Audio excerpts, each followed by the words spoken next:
Okay,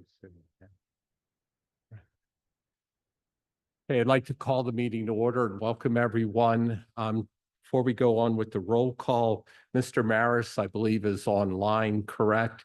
And Mr. Wagamuth will be joining the meeting a little later tonight. So if you could please rise for the Pledge of Allegiance.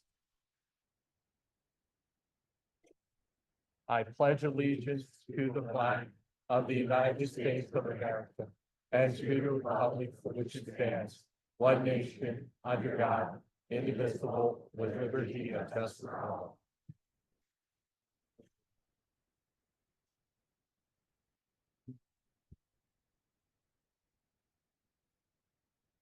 I'd like to announce that the board met in exec session on September 30th for the purpose of contract negotiations. And we also met this evening prior to this board meeting for the purpose of contract negotiations, 2 student-related issues, and 2 personnel matters. Next, moving on, could I have approval of the minutes or of the agenda for tonight's meeting, incorporating any additions or deletions, please? So moved. Thank you, Mr. Keener. Second. Thank you, Mrs. Johnson. Any discussion? All those in favor? Hands.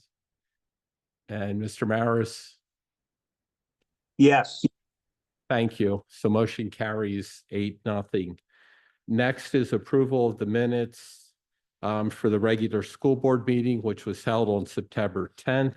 The minutes of the Education Program and Policy, Personnel and Legal Committee meeting held on September 19th, and minutes for the Buildings and Grounds and Finance Committee meeting held on September 24th.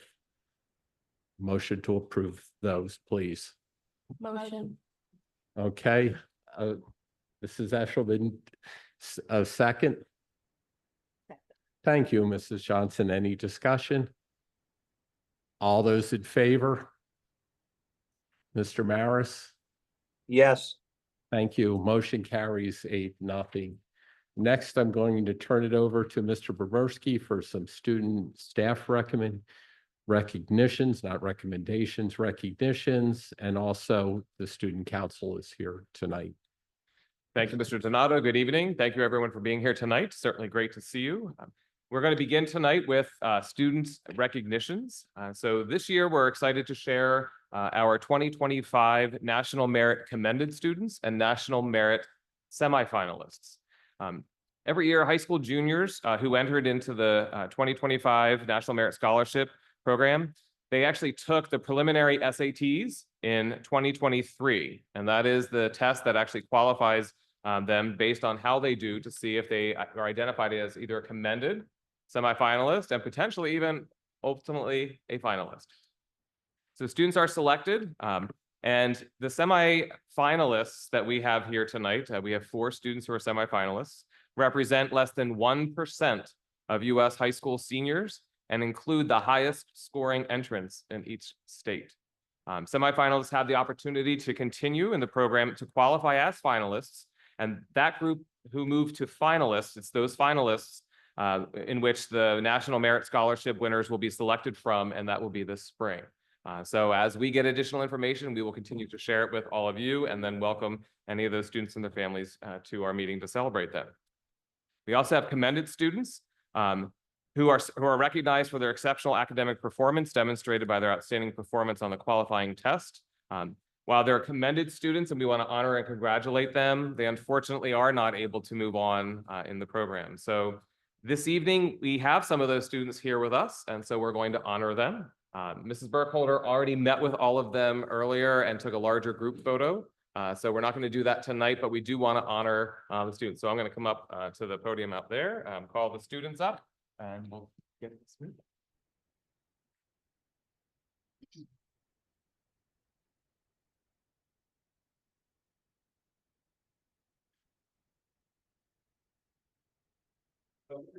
Commended students. Bennett Algier. Bennett here. I believe he was thinking that he would not make it tonight due to an event, correct? Okay. Lily Burkholder. It's Lily here. Lily's not here. Okay. Vaughn Eckert. All right, let's give Vaughn a hand.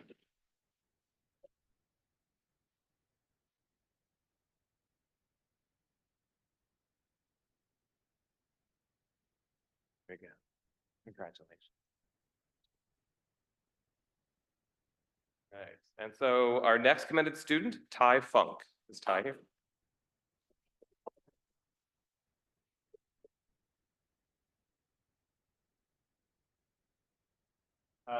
Carter Gingrich. Carter here.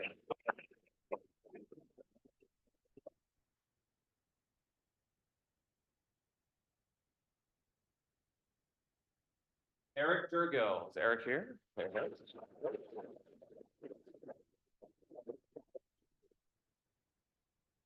On a side note, Eric did a great job at the National Honor Society induction the other evening. Really well done. Really well done here. Samuel Keener. Sam.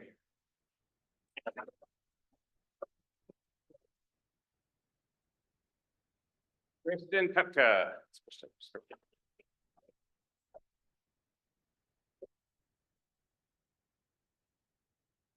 Simeon Bueland.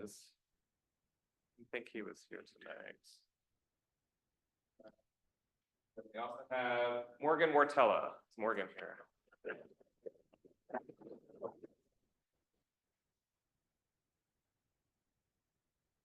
So again, let's give one more round of applause to all of our commended students.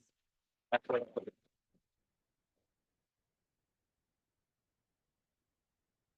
right. So now we're going to move on to our semifinalists, and we're going to start with Zoe Gast. So.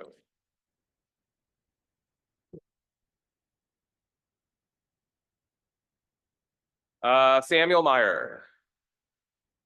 Not here. Okay. Sienna Skaya.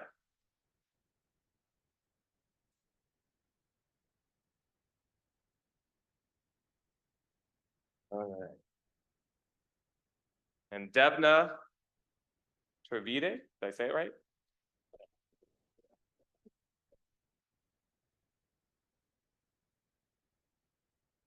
Let's give our semifinalists another round of applause.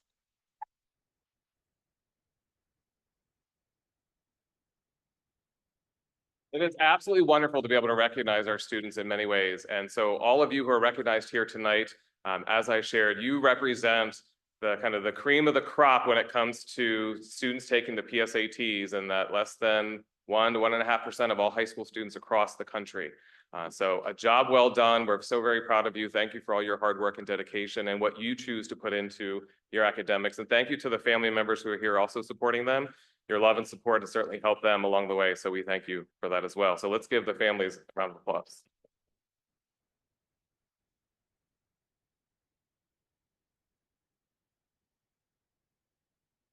And we will make sure those who were not here do get their certificates. And with that, I would like to turn it over to student council. So we have our student council representatives here tonight. I'm not sure who's going to take it. You're going to take it? Go for it. Hello. Yep, you're good. Hi. Unfortunately, Hey, Hang on 1 second.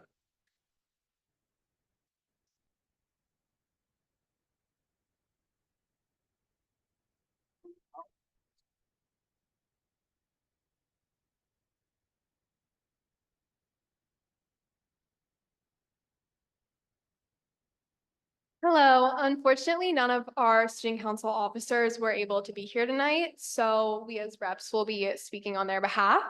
I am Mila Waxine, an 11th grade student council representative. And to start us off, we have introduced the Night's Nook to Hempfield High School, which is in the cafeteria. There we sell school supplies and Hempfield merch. Specifically, our merch is a crew neck and sweatpants. And if students decide to buy both, they get a 5% discount. The store is open to students and staff during all lunches on Tuesdays and Thursdays. And we just got to the point of sales system, which has given us a lot more flexibility. So we're able to take cash and credit. Hello. Hello. My name is Annabelle Peralta, and I'm a 9th grade representative. On Wednesday, September 25th, during school, we had our fall fling. We were You adjust the microphone down, just, there you go. We were in charge of hosting a fun relay with the homecoming court members. We used our brand new 7-foot-tall feather flags to host the parade of sports teams during the fling and played a little game, which the girls' tennis team won. Hi, I'm Addison Horner. I'm a 10th grade representative, and I'm talking about the junior-senior flag football game, briefly known as the Powder Puff game. This was hosted on Wednesday, September 25th at 7 p.m. in the stadium. We, as student council, were in charge of this event, so we were responsible for ordering over 160 t-shirts for the girls, selling tickets at the gate, hiring refs and staff workers, and our 2 advisors coached the teams in the game. At halftime, the king for homecoming was Simeon Veland. Hi, my name is Reese Mitchell, and I'm an 11th grade representative for Student Council. And on Friday, September 27th at 7 p.m., we hosted the homecoming game against Penn Manor in the stadium, and the Queen, Juliana Kreider, was crowned during halftime. Hi, I'm Jackson Shirey, and I'm a 10th grade representative. So I'm going to be talking about the homecoming parade. So it is a new tradition at Hempfield because we had our first one last year, and it was hosted on Saturday, September 28th at 10 a.m. this year. And so we were able to get 5 fire stations and 2 police departments involved, and more than 12 teams signed up to walk in the parade. And so we had these new feather flags to show the community who each team was when they walked around.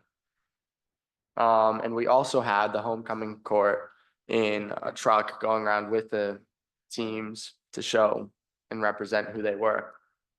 And at the end of the parade, we also had food trucks for anyone who wanted food or drinks, stuff like that.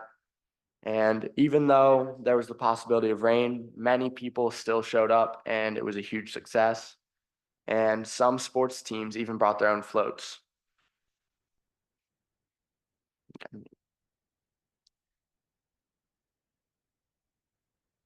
We were able to accomplish all of this at the beginning of the school year in August and September, and we are looking forward to October and November, where we are planning our annual fall food drive and the variety show.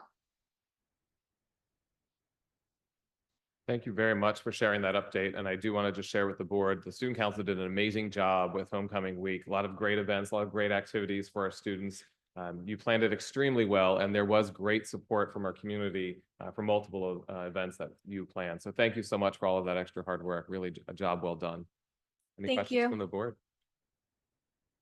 No, I would just say thank you all for stepping up tonight and filling the officers' roles, and you've all done a great job. So they've got good leadership development going on with the student council. Good job. And I agree. Excellent presentation. Thank you. If any of you are interested in public finance or a career in finance, I encourage you to stay around for the next part. It's going to be a really good presentation about bond financing, debt ratios, and things like that. So He's I say it only half jokingly. So like, if you're interested in this, you might want to stay around. He's actually, yeah, and probably more than half joking. Thank you for coming tonight and sharing about the homecoming events.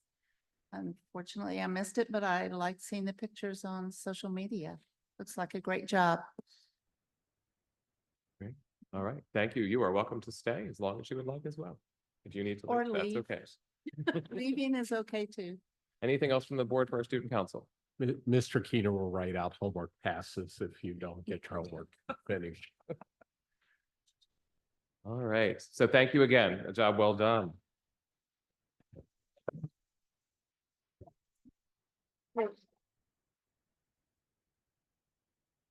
And the last piece we have from an update standpoint are our financial advisors from Raymond James and PFM. So Mr. Lou Berdelli, Mrs. Lauren Stadel, and Mr. John Fryer here. So you're welcome to come to the table.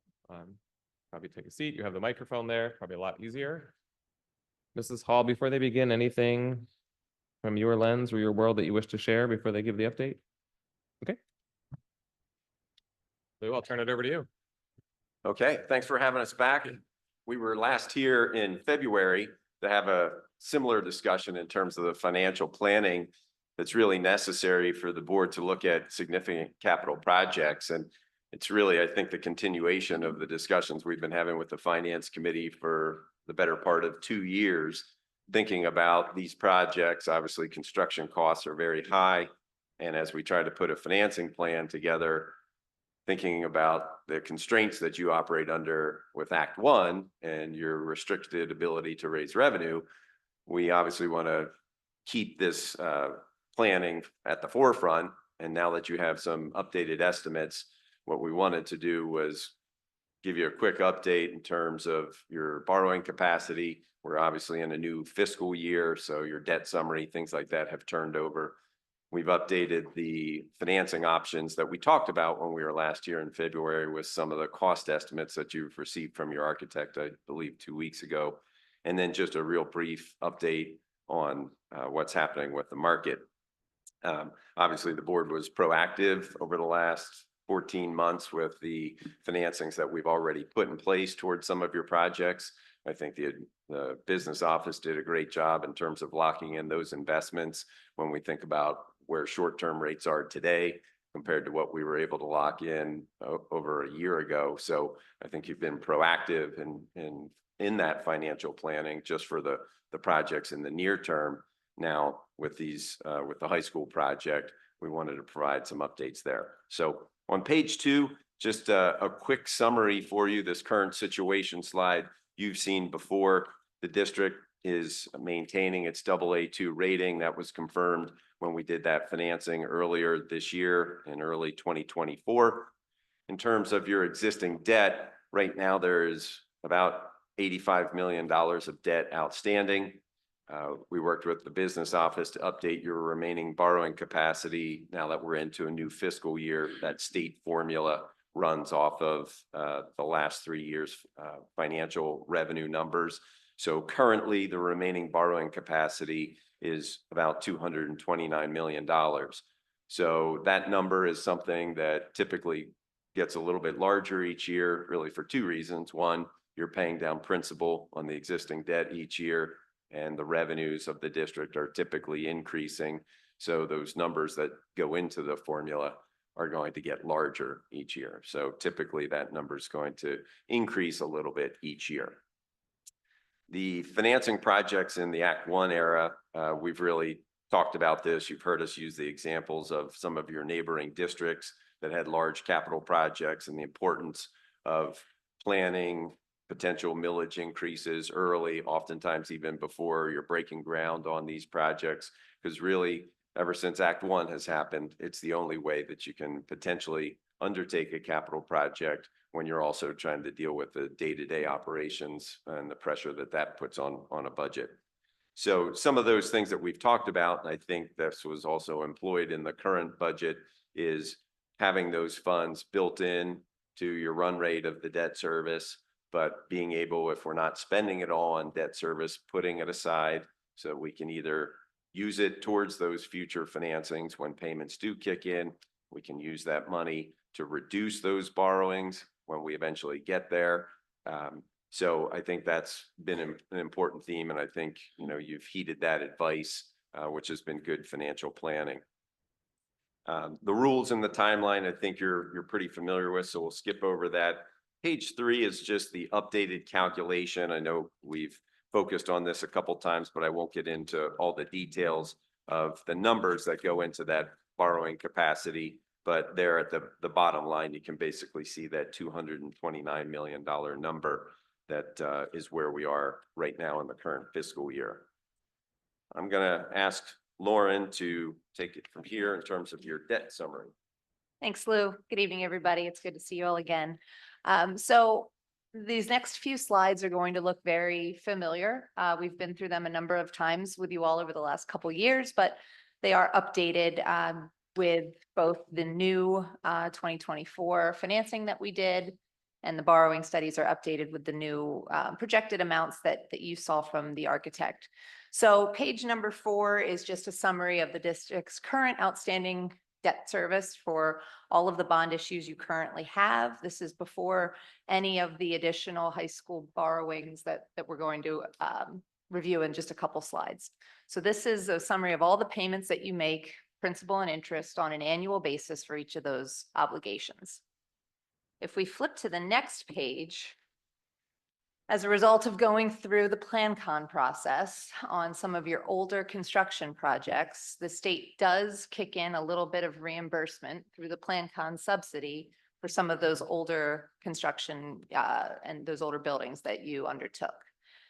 We do not anticipate any future state aid coming in from Plan Con. They have ceased funding that program. And so any future borrowings and future projects that you do, more than likely, barring a miracle from the state, you will be responsible for 100% of the debt service going forward. But this is really your true cost of funds on an annual basis. So you'll see that for the next, say, 8 years or so, you're at about 8.5 million of debt service, dropping down to 8 million flat out through 2037, which at that point in time, you'd be debt free. You'll remember that we've talked a lot about wraparound debt service, and you're going to see kind of what that looks like on the next couple slides. It's important that you're in a position like this where your debt is not egregiously long right now. We don't have level debt that's extended for 20 years currently, because it's going to allow you to layer in additional borrowings for the high school project if you choose to go down that path, and minimize the impact to your budget as best we can. If we had to layer in, full debt service payments like on a home mortgage where your principal and interest payments are the same every year, it would impact your budget much more potently than it's going to in the structures we're going to show you. So this is sort of the starting page, and this is where we're gonna set the stage to talk about future borrowings and what they could look like. So if we turn to page number 6, we're laying out for you tonight 3 different options that you saw from your architect. The studies are going to be for 131 million, 192 million, and 231 million. I think those are 3 of the 4 options that were laid out to you. So the studies are very much, as you remember, the same. So I will kind of explain the detail for those of you that might not remember or need a little bit of refresher on how the study works. And then we can kind of talk about the differences between each of the scenarios. Column number 2 is a summary of what we just reviewed, the net debt service on the prior page. Columns 3, 4, and 5 are hypothetical future bond issues that would total 131 million of construction proceeds. And keep in mind that the 2 bond issues that we have already done in the last 2 years, the 2 $15 million issues, we aren't assuming that any of those funds are being used for the high school project. I believe that they are already earmarked for other priority issues around the district. So this is assuming for now that none of the proceeds from those bond issues are being used for the high school.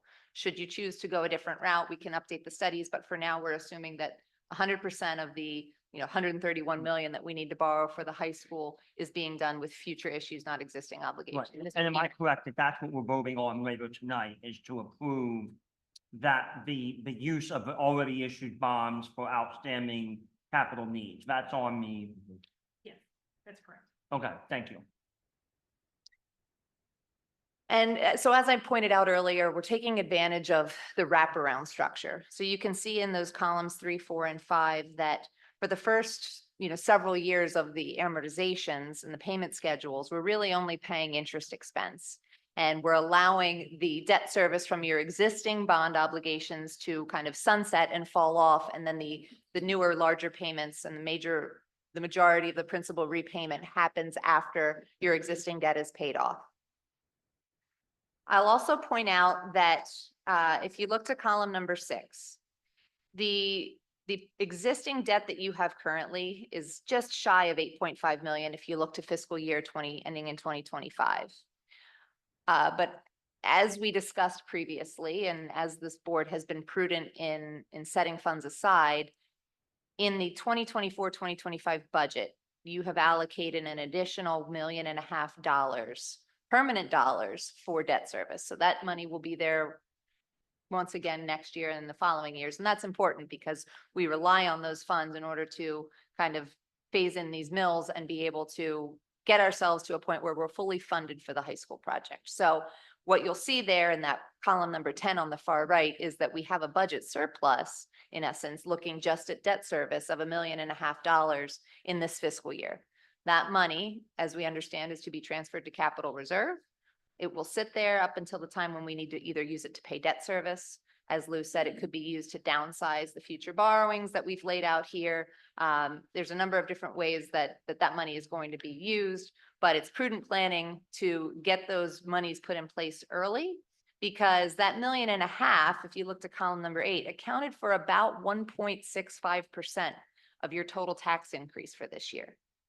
And in an era where, and we're going to talk a little bit later about the Act 1 index, its history, its future, knowing what that number is as a percent and having it set aside because you are about to embark on a major project is really important, because as we look at it, we're showing tonight a hypothetical additional 4-year phase-in to get us fully funded for this $131 million. That takes, in those yellow highlighted boxes, about 1.25% of a mill increase every year for 4 years. This upcoming budget year, the Act 1 index, the base index is 4%. Your adjusted index, I believe, is 4.8%. And so in this scenario, we're saying if we want to phase the rest of the mills in over 4 years, about 1.2% of a tax increase would need to be set aside just for debt. And so as you have other budgetary pressures and other things to be thinking about as you build your budget, that's sort of the baseline, what we need to be thinking about. Should we go the $131 million route? We also have a little bit of, we have some other considerations as well, in that all of these studies are run at current interest rates.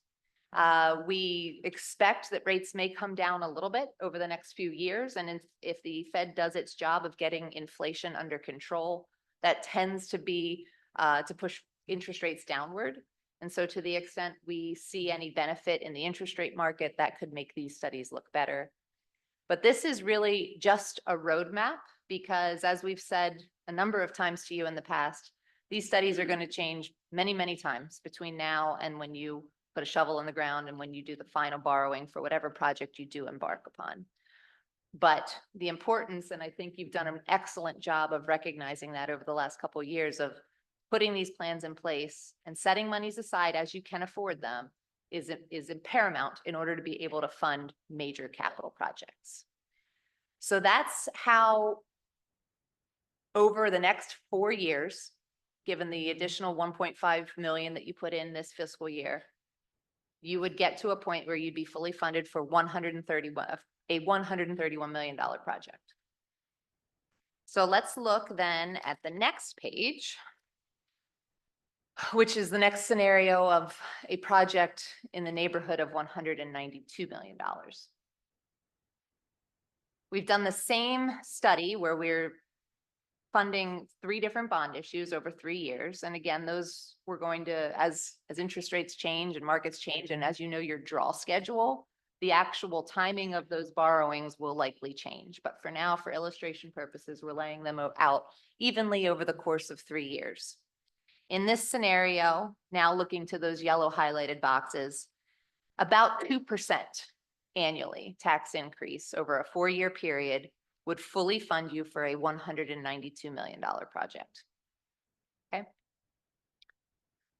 So then lastly, let's look to the $231 million scenario. Again, same assumptions, same timing, larger number. Now over a 4-year period, the annual increase is right around 2.5%. And so obviously, as those numbers grow, the percent of the tax increase grows as well.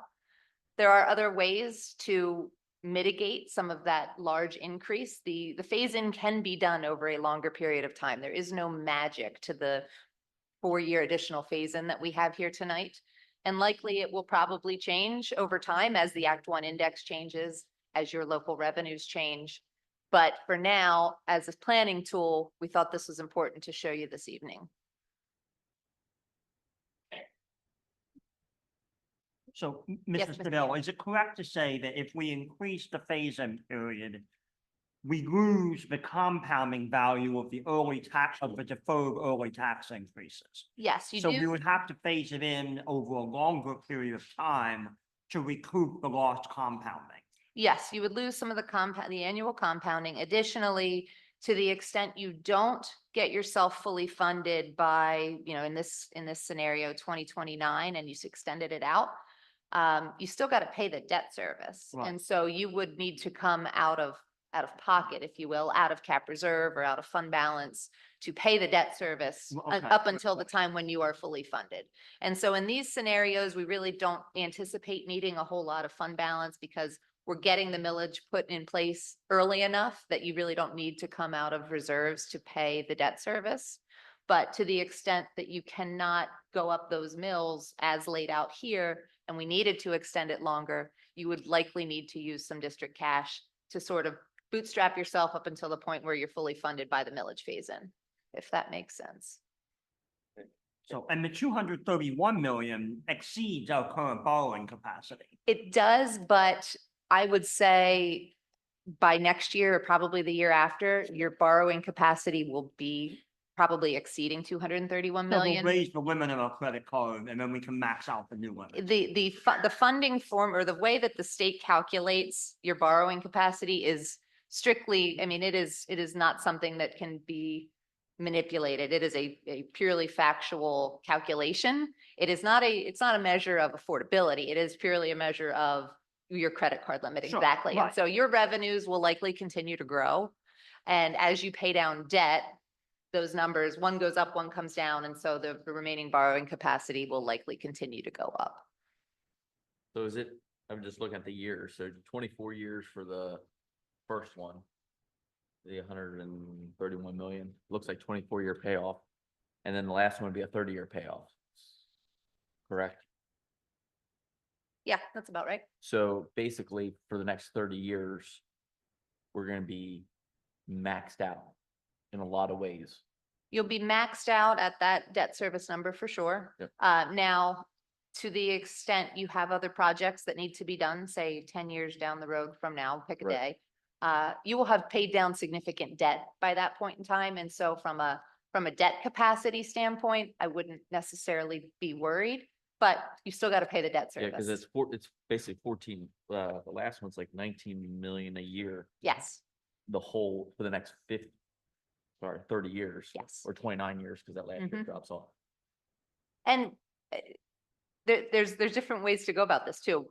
The amortization that we picked or that we structured for you tonight, it's over 30 years.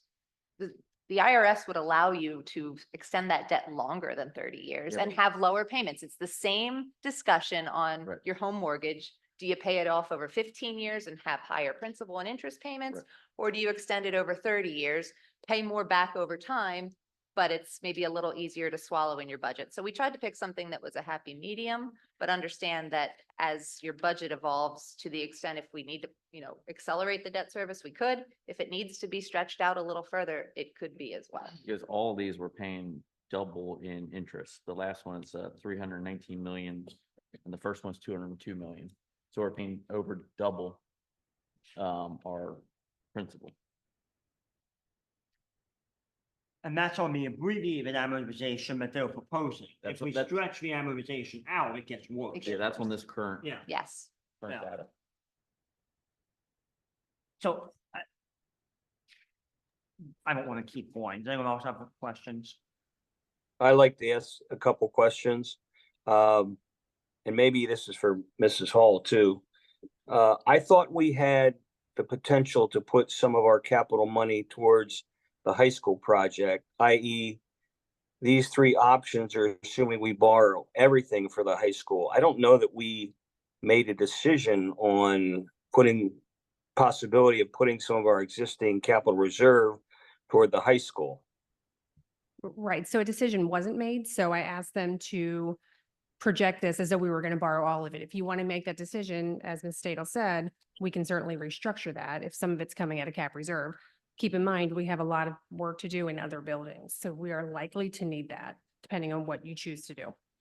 Because I think the Well- proposal on the floor is like 38 million or something like that to fix the roof, the air conditionings and some of The that. for the 3 next years, 3 right, years. and there's other projects that go beyond that. Right, but that's just the Yeah. 3 years of Yeah. maintaining the structure of the building. Those, I looked later in the agenda, those three line items. I thought we only committed to the first one, which was priority one. The second and third, we still haven't approved that yet or decided on that. So you are accepting this evening the plan, if you will, and giving authorization for the administration to begin the proper process to procure bids, quotes, et cetera, for the items in year one. Anything from year one would then come back to the board. And then after that, in subsequent years, it would still come back to the board through Building and Grounds Committee, then to the full board of the procurement and how we're going to do this. And if that has to change and ebb and flow based on identified building needs. So you're accepting the 3-year plan, but the approval is to accept and to allow us to start the process to procure items, necessary documents and items for year one. Okay, thank you. That was my understanding. A question for the bond people. What is the bond interest assumed in these cases and for new borrowing, and what was it a year ago as far as percent? Maybe that's on here and I can't see it.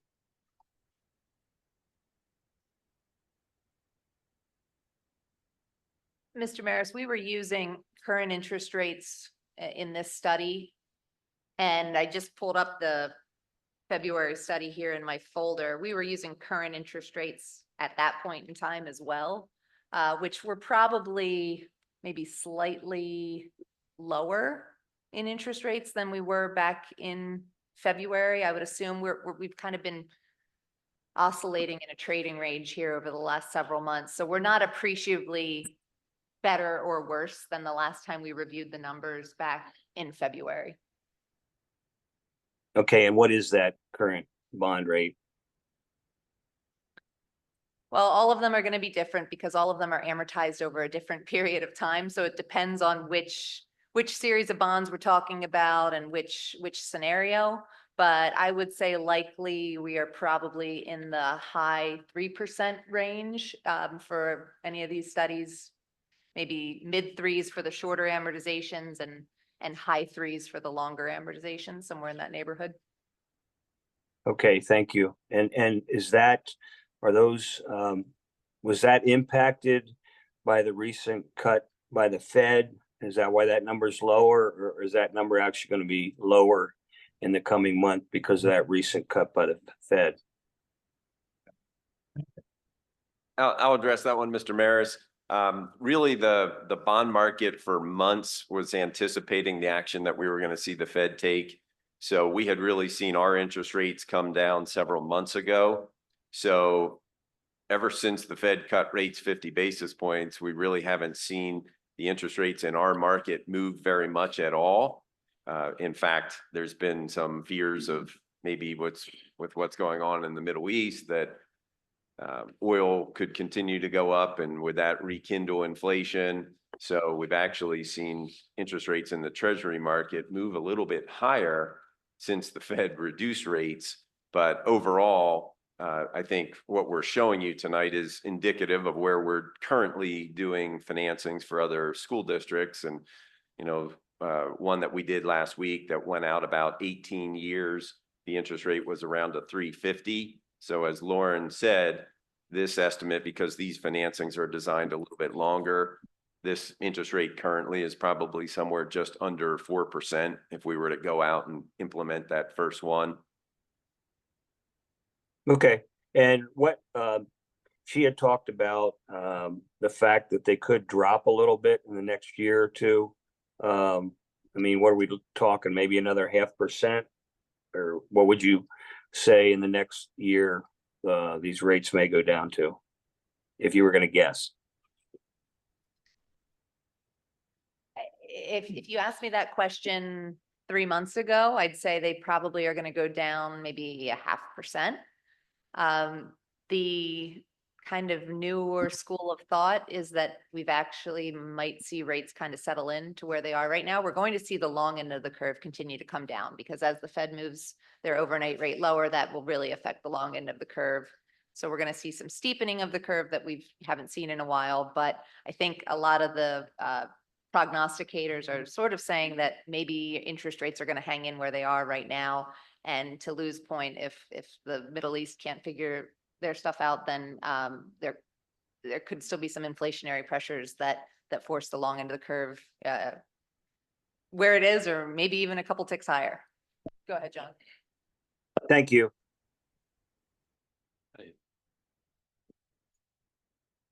That's good. I'll just add to that. I mean, just to show the volatility, on Friday morning, the jobs report came out for last month. Showed a very robust jobs number that kind of threw the market for a loop on Friday. The Treasury market really went up. Our bond rates went up, 10 basis points in the last 2 days, which was a big movement. So you can see as every piece of data that comes out via jobs or the CPI index, which is coming out shortly, kind of moves the needle, depending on how the soft landing we might get or the recession we might get. So it's really hard to predict, but I would think in general, the tone is a gradual lowering of long-term interest rates back to more historical norms. We're still below historical averages. But I wouldn't, no one's expecting a large reduction in long-term interest rates, I think, unless we would see a recession. But again, given the jobs number we just saw, the kind of tone has changed a little bit, at least as we sit here this week. So I have a couple more questions here. If you look, if I'm looking at slide number 5, slide 5, Mr. Graham, yeah, that shows the current net debt service, and this is before any of this new hypothetical money that we're talking about. It looks to me like there are 2 inflection points on this chart. One is in fiscal year 2033, when about $600,000 of net debt service goes away because we've retired the bonds from the 2019-2020 series. The real inflection point comes in fiscal year 2038, when if we borrow no more money, we become debt-free. Now, I don't know if it's feasible to defer these projects until that time, but it would be interesting to know how much more flexibility would we have if we could do some mechanical upgrades, things like that, keep the high school going, even in a way that I think most of us recognize might not be ideal, and push this out to the mid-2030s. How dramatically, big picture, does that change the analysis? Is it a game changer, or does it move the needle only a little bit?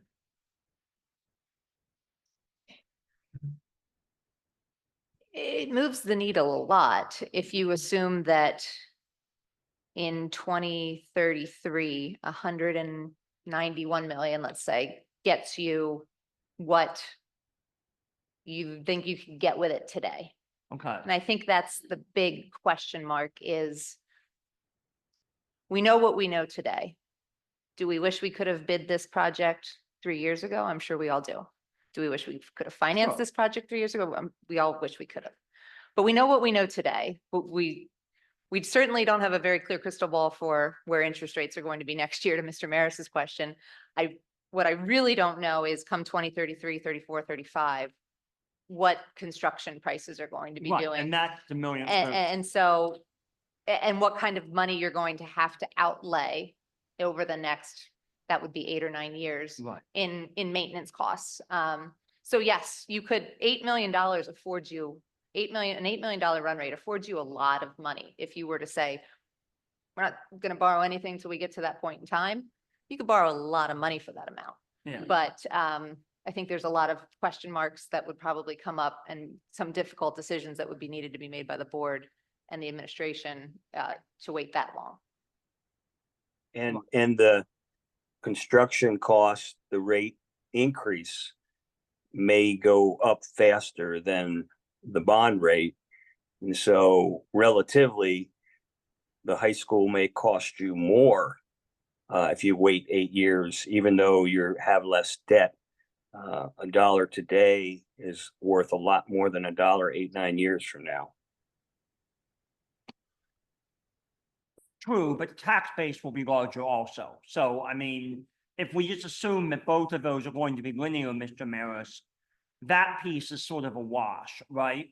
The debt service as a function of the tax base would stay about the same, and we have more flexibility because the credit card is not maxed out anymore. Although the construction cost, then you're probably talking 300 million. And if you look back, if we would have done something like this back in the late teens, that the high school costs would have been substantially less. So you're just kind of gambling, and my guess is construction costs will go up probably faster than bond rate and inflation, but that's just my guess. But you also put yourself in a risk where you may not be able to afford as much as we could now, as far as the level of renovations to the high school. I mean, I guess I would say we can't afford what we're looking at. I look at the $131 million scenario, and that's scary. It might be on the very, very outside of doable if we don't do anything else. If I look at the 192 and certainly the $231 million scenario, and you look at the tax increases that are necessary, subtract them from the Act 1 index, the numbers don't work. They don't work for salaries, they don't work for programs. It doesn't, there's no way you can get this to work beyond the $131 million level, and even that's gonna be really painful. I don't agree, Mr. Keener, and I think you and I have to sit down and talk one-on-one. I'm not going to argue with you here. I mean, it's math, it's a math problem, Mr. Maris. It's not an It's ideological. it's more complex than you realize, Mr. Keener, and we can address this individually one-on-one. I would like to speak to that. I've been on the board for 7 years now. We've talked about this, we've talked about that. We've had water come in one of the buildings that's been repaired. We've had HVAC repairs, and some of them, I'm not an expert in that, but it seemed like kind of a duct tape Band-Aid type repairs in some cases. Our roofs are in need of repair. We have some solid plans and options that the architects have given us for the high school. We know we have priority 1 renovations that need to be done. I think we have enough in capital reserves to cover that. At some point, we have fiscal responsibility, but we also have stewardship over our property. 11 buildings, is that correct? 11 school buildings and other auxiliary buildings, as well as all of the fields, baseball field, softball, football, all of that. We have stewardship over those as well. And if we don't take care of them, we have failed in that responsibility. And so this is a big decision for us because it affects the tax base, it affects our budget, it affects everything. But we have to keep our eye on the ball, so to speak, because one of the reasons that we're looking at the high school is in order to, let me see if I can phrase it right, improve educational opportunities and flexibility within that building. We may need to replace a middle school, I'm sorry, an elementary school. We haven't even really talked about that yet, other than to just kind of mention it. But we have things that we know we have to fix. We have to take care of. Otherwise, we fail in our responsibilities as a board. So what you're proposing, I guess, is what I'm saying. It would be wonderful, and I know that has been floated at different times over the years. I don't know that we're in a position stewardship-wise of taking care of our buildings that we can afford to continue to not take care of our property and our buildings. I think the choice then is, then how do we proceed to do that? And it's going to, like any new building or repairs, it's going to cost money.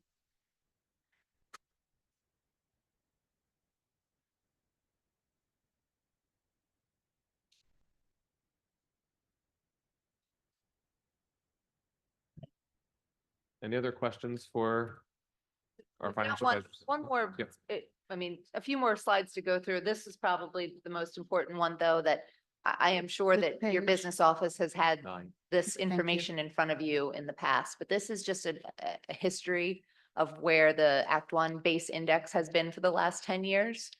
And so as you think about those numbers that we just laid out and the percent tax increase that is needed for debt alone, and as the Act One index came up during the high inflationary periods, and it is now beginning to come down, it's just a good historical context to have. I believe your business office also has access to some future projections on where that might be. But all of these things sort of need to come together and coalesce. And as we continue to have dialogue with the board and with the administrative team, it's our job to help kind of figure out ways, once you pick the program and the building that you feel that you need for your students, then it's our job to help you figure out how to get there. And so I think this is a good first step, and we can come back again at some point in time, and maybe it does look like a slightly longer phase in, because especially if this Act One index comes back down to where we were in 2015, 16, 17, to have your entire index have to be committed towards debt is probably not something that's going to work, given all the other budgetary pressures. And so, as we said, these studies will continue to be refined over time. But as a planning tool, hopefully it's helpful for you all this evening as you start to think about, which one of those four pathways you may want to be going down. And we do have a couple slides on interest rates, but I think we've kind of covered that, so I don't think we really need to hit those too hard. Obviously, you're all aware that the Fed has started to be lowering the short-term interest rates, and the curve is starting to change in that manner. But we're glad that we locked in those two bond issues that we did over the last 2 years. That was really, really prudent planning. And so we'll sort of await further direction from you all as to, when the next one may come. Right now, we probably wouldn't say that we would do another $15 million borrowing at this point in time, because that sort of special relationship between interest rates has kind of started to erode due to the fact that the Fed did lower interest rates. So as we have more information and clarity from you all, we'll be back to talk about when, once we know draw schedules and things like that, when we may want to go in for the first borrowing. Any other questions? Gentlemen, anything else? I really appreciate the clarity of the presentation. Sometimes I sit here and I scratch my head. But I appreciate the clarity tonight. Thank you. I agree. Thank you. You bet. Thank you. Very helpful. Appreciate it. Good night.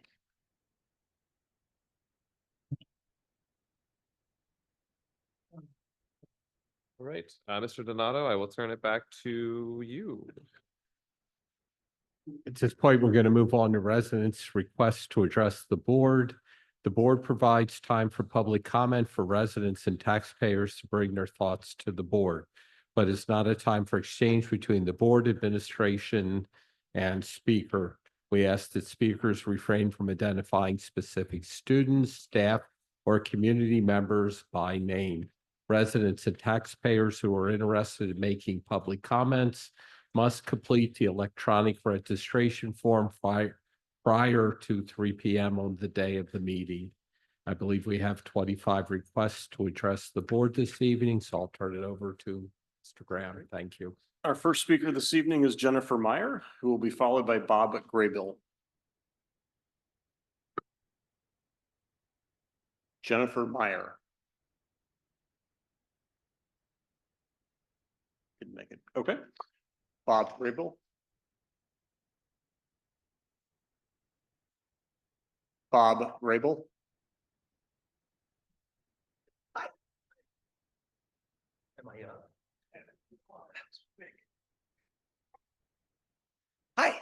Hi, my name is Bob Graybill. I'm a resident in East Hempfield Township, and my wife asked me to speak, so here I am. I've been a student in this school district since a toddler. My wife graduated from this school district. Both my children are happy here. The one thing that I've noticed over the year, whenever you asked anybody about which district is the best district to be in, hands down, it's the Hempfield School District. Nobody wastes time thinking about that question at all. I would like to maintain that. I understand there's a dispute about what's going on with the salaries for the teachers. I've had personal interactions with every teacher that my children have had, principals, office staff. Everybody has been super, super accommodating and has gone above and beyond in giving me answers for my children whenever I've had any questions and supporting them whenever they've had any kind of issue whatsoever. And I'm not a numbers guy as far as the financing, and I looked at all of your numbers and that all looked great. What I know is people stay where they're happy. Our teachers need to be made happy. These are some of the best teachers I have come in contact with. And I would love for my youngest child to go through the same experiences that my oldest child is. I would love it if my grandchildren someday would be able to go to this school as well and have the same kind of an experience. I feel like if, again, I'm not a numbers guy. If it's a money issue, I will stay at a job if I'm happy and I'm paid well. If I'm unhappy and I'm unhappy about my salary, I will find another job. That's just basic economics. So I would hope that you guys could come to some kind of an agreement, because my children have gone through COVID. They've had to learn everything, how to do everything on their computers now and on iPads. School has changed so much. I feel like taking them out of school now again for a strike is not in their best interest, like at all. I don't know what else to say other than someone needs to come to some sort of an agreement. I don't know. Thank you for your time.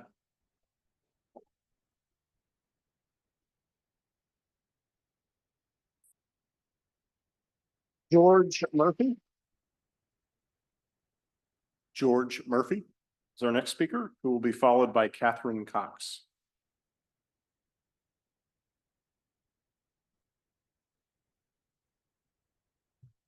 I'm George Murphy, and I live in a retirement community. 14 years ago, my wife and I moved to Lancaster, and we moved into a retirement community. Now, I want you to know that most of us there are not infirm, are not disabled, memory people, memory loss. And we do get together frequently in meetings or at lunch, and we talk about everything. We talk about politics and the state and the nation, in the schools. We have a wonderful conversation. I think it's so nice to be with you and let you know that those of us who are seniors really appreciate the work that you do. And we try to keep up with it. We read the daily newspapers, the LNP, we watch WGAL or other news channels to see what is going on in the community. We hear about school boards. We hear about this school board. We know the problems that you faced in the past. I would also say that we talk about school politics, and I know there are school politics, and there are all over the country. And I just wish, I think we all wish, that the two parties in this country could come together and work together, both on a local basis in school districts and in state and national politics. Whether that'll ever happen, I don't know.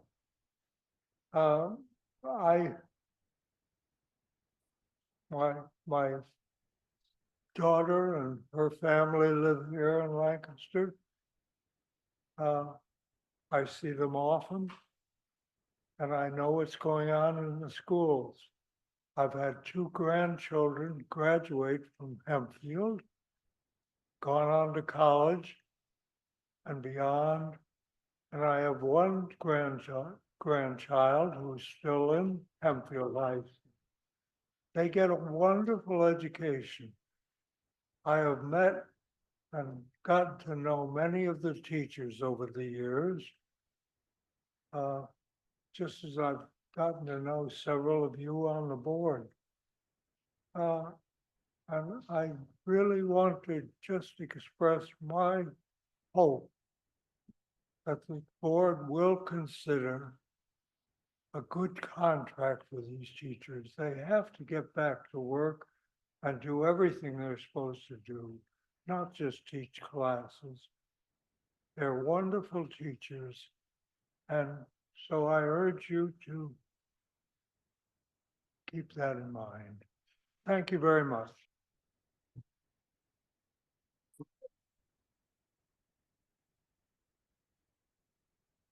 Catherine Cox.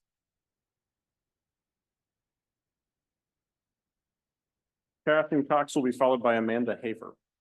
Good evening, board members, community members, Hempfield teachers.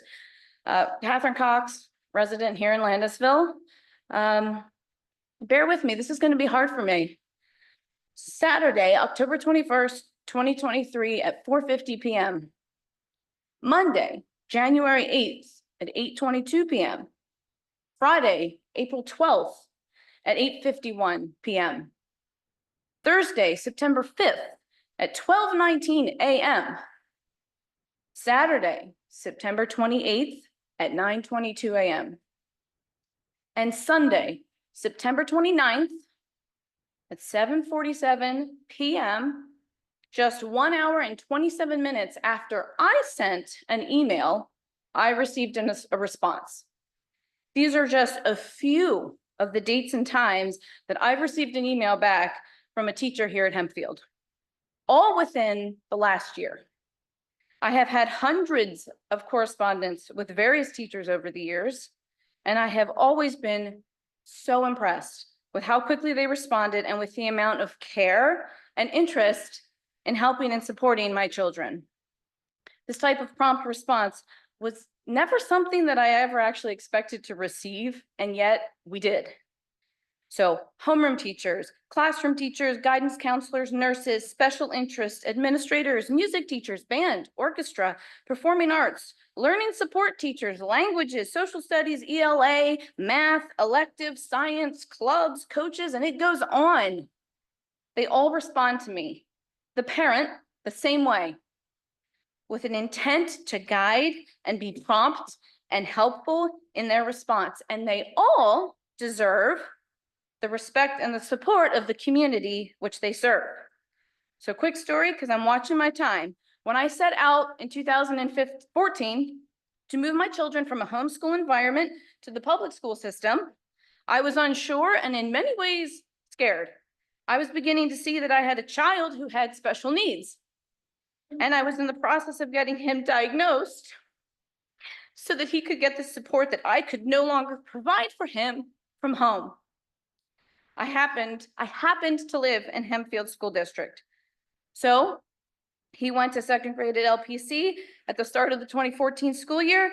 I will never, ever in my life forget the devotion and help that I got from the staff at that school nearly a decade ago. Yikes.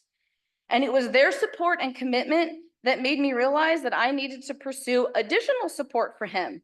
And it was because of that support and the team of folks that sat around that first conference table at the very first IEP meeting that has gotten him to where he is today. just a few months away from graduation.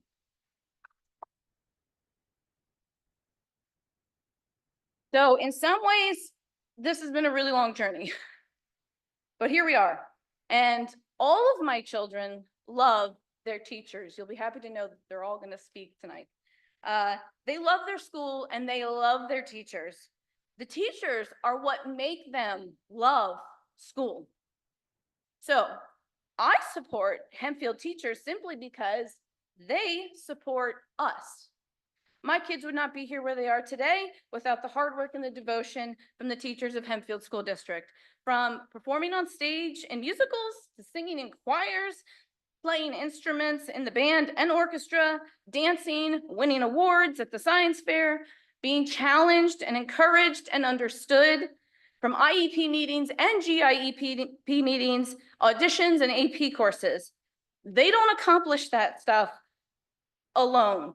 And it's not because I could provide it by myself either. I have always said that you get out of something what you put into it. And I've always said that specifically about Hempfield. And that is what my experience has been up until now. So for the first time since I became part of the Hempfield Knights family 10 years ago, I wonder and worry that my children will not hear back as we have come to rely on. Think about that. And this is not simply by the teacher's choice. It appears to be that you've turned this genuine care and love for teaching and guiding and helping students and their families into this, I don't know what it is. It's a game, it's a thing of power, I don't know, whatever it is, but it needs to stop.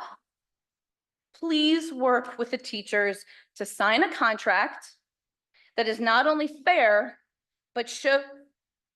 Thank you.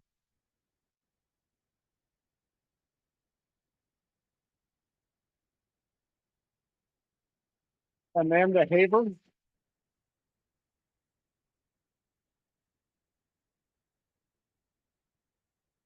Amanda Haver will be followed by Caroline Gangle.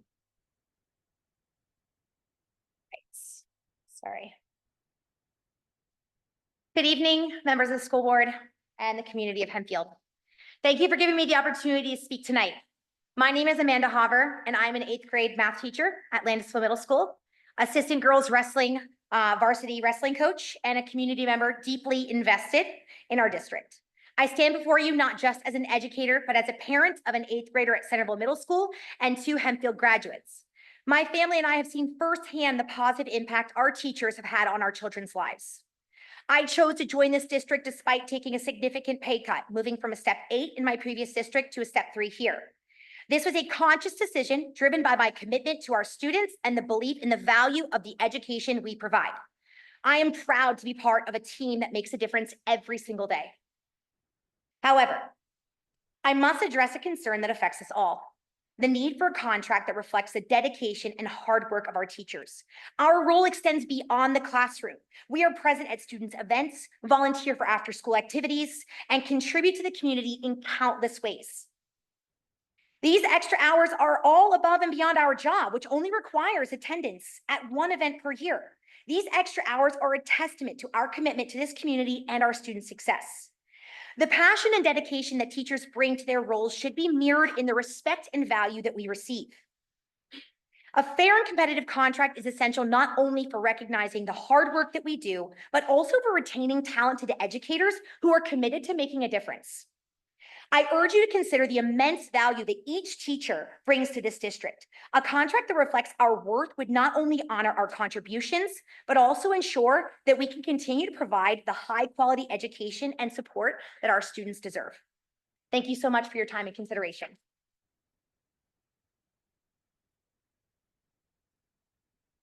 Carolyn Gangle will be followed by Pat Landis. Good evening.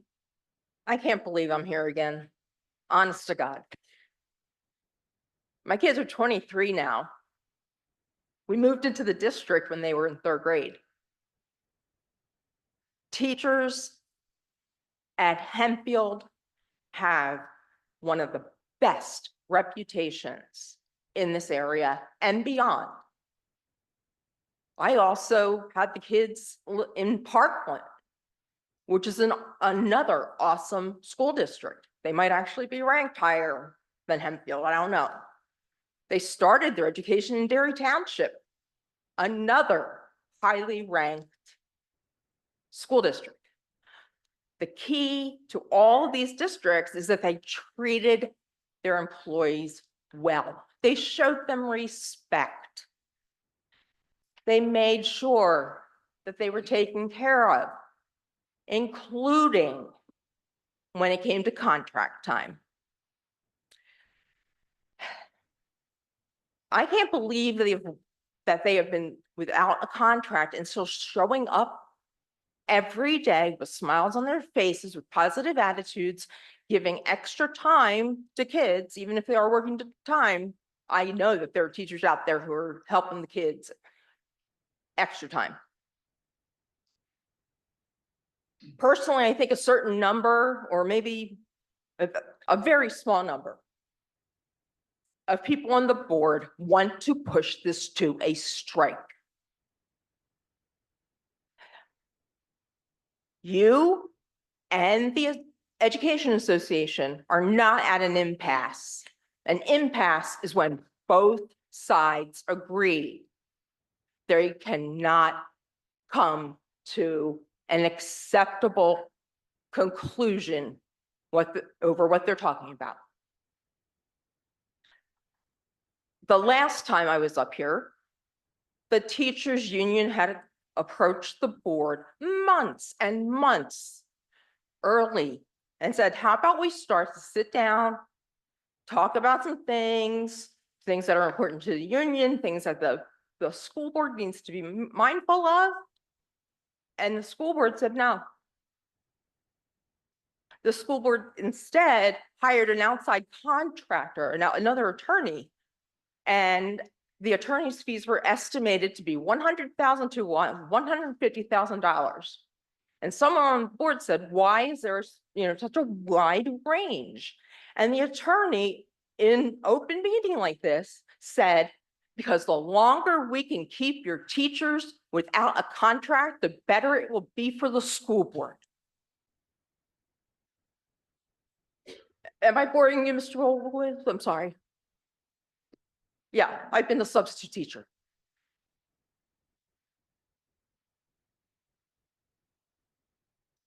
I'm just beside myself. There are so many things that I've witnessed over the last year that either have not been well thought out, have not been investigated. One thing I can think of is watching the finance meeting, I believe, and the percentage increase, or the percentage of the tax that the residents would be charged was being discussed. And it was like watching a school, a classroom of little kids going, well, I really wanted the blue one. The blue was 3%. Well, I could live with the green one, which was 3.5%.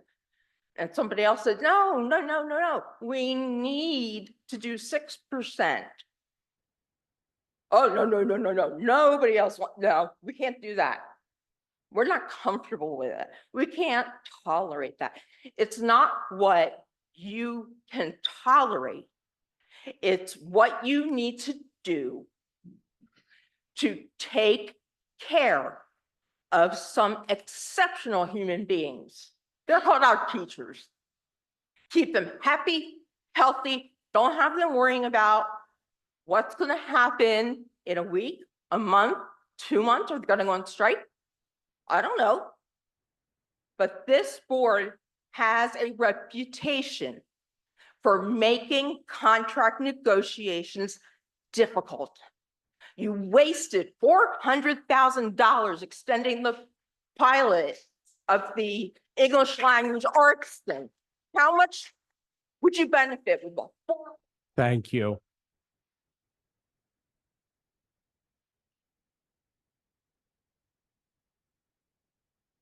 Pat Landis.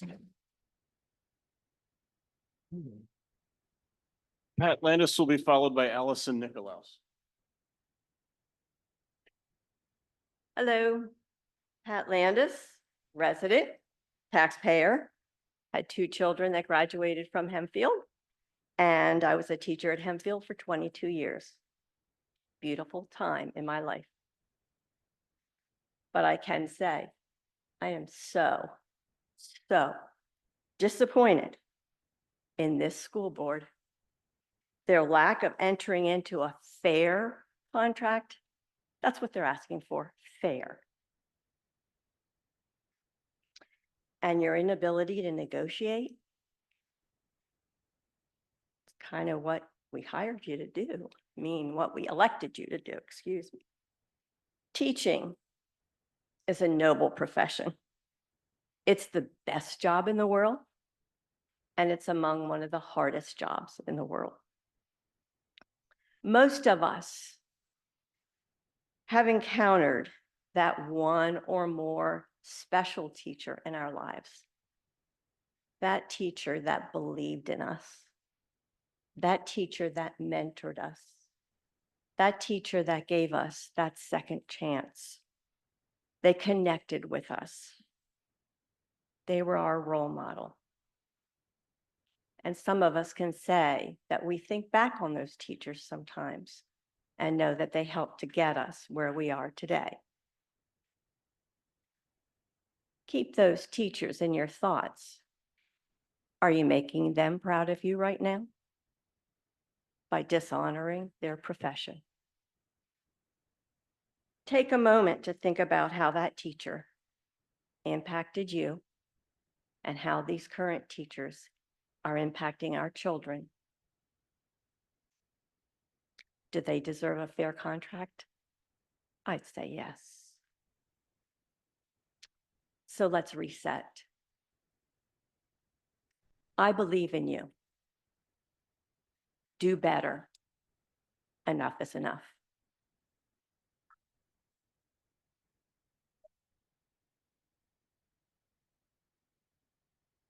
Allison Nicholas will be followed by Heather Petrasic.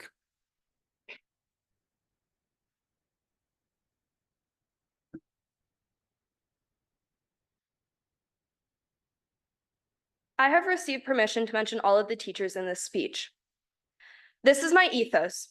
Hi, my name is Allison Nicholas. I'm in my sophomore year and a very active member of our school community. This is my pathos. I can write this letter as binary code. That's the ones and zeros that computers read. Because my teacher, Mr. Gwynn, broke the lesson down from something so complex to something comprehensible. I can tell you how to make a catapult from popsicle sticks and rubber bands because Mr. Davis let us experiment instead of just giving us step-by-step instructions. Still, he was there to answer any questions we might have. I can tell you that my teacher, Mrs. Thompson, sometimes allows us to choose our partners because she trusts us. She established a community in our classroom and believes in our moral character in addition to our academic abilities. I can tell you about how I love to read because in first grade, Mrs. Zini kept working with me when I just couldn't get my letters to sound right.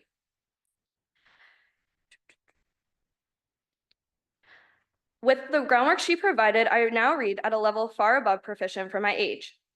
I can tell you about my second grade teacher, Mrs. Towers, who agreed to spell check and edit all the articles my friends and I wanted to publish in the grade level newspaper we decided to create. She supported that elementary passion project. I can tell you how my third grade teacher, Mrs. Copenhaver, brought in a giant stuffed panda because she recognized that we were kids, not just students. I can tell you that my fourth grade teacher, Mr. Castle, taught me to love math and to always lay the egg when using the turtle method to multiply. I can tell you about how my life changed in fifth grade because of COVID-19. But what didn't change was my comprehension of lessons because of all the work Mr. Zemer and Mrs. Erb put in to create fun lessons, even though they had to be virtual. I can tell you how Mrs. Freed, my sixth grade teacher, still found ways for us to do group projects, even with the 6-foot rule.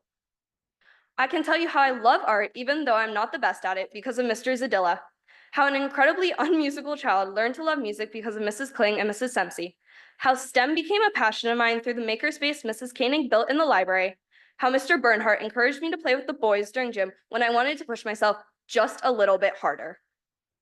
I can tell you that my seventh grade science teacher, Mrs. Litz, immediately said yes to being an advisor for the environmental club I wanted to create because she knew it was a passion of mine. I can tell you about my seventh grade history teacher, the late Mr. Barton. He cared more about who you were on the inside than the grades you earned in his class. I can tell you about all the fun games Mrs. Height came up with for gym class, how Mr. McCaskey always let us have friendly debates in his class, how I learned real life skills in Dr. Boring's class, how Miss Smith bent the rules for me so I could make the art project I really wanted to make, how Mrs. Walmsley let us experiment in the kitchen as long as we were safe, how Miss Stewart always had a funny comeback even if it was homeroom on a Monday morning, and how Mr. Willman let WLMS be whatever the students wanted it to be. I can tell you about Mr. Swanson, my 8th grade history teacher. He's the reason I love history and the reason I took AP US History, because he believed I could. I can tell you about Mr. Heisey, my 9th grade history teacher, the reason I got a 4 on my AP US History exam as a freshman. I can tell you about Mrs. Vichidani, my 9th grade English teacher. She would always make sure you were okay if you seemed a little off in class. I can tell you about Senora Franzibi, my 9th grade Spanish teacher. Spanish is not my strong suit, but she was one of those teachers who was just so fun and inspirational that I wanted to be better at it for her. I can tell you about my communications teacher. I didn't know a teacher could be so guiding yet completely open to creative freedom as he is. I can tell you how I went to Hempfield for preschool and how I had the same teacher when I took the preschool child course. Having Miss Stauffer again was such a blessing, and talk about a full circle moment. I can tell you how I am currently giving a persuasive speech because my English teacher this year, Mrs. Lewis, taught me the components of a compelling argument. It needs to have ethos, pathos, and logos. This is my logos. I have had many life-changing teachers while at Hempfield. These teachers go above and beyond for their students day in and day out. You could even say they are all in. That warrants recognition and proper compensation. Teaching isn't an easy profession. Students don't always want to learn, but when they have good teachers, they will. We can't afford to lose any of the amazing teachers we have here at Hempfield due to lack of appreciation. I can tell you this and quite a few other stories of times teachers have impacted my life. Thank you.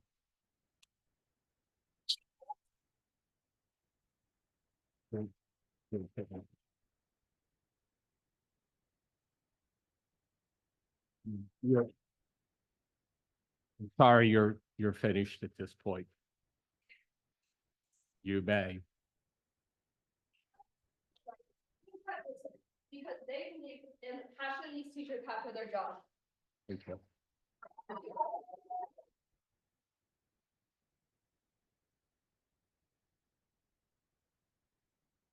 Heather Petrasic.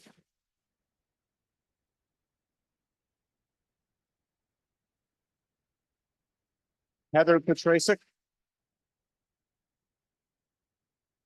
Heather Petrasic. She would have been followed by Ella Reinier, but I did receive a note that Ella would not be here this evening unless she's shown up. Next speaker then will be Jean Pretz. It will be followed by Nuss Boland.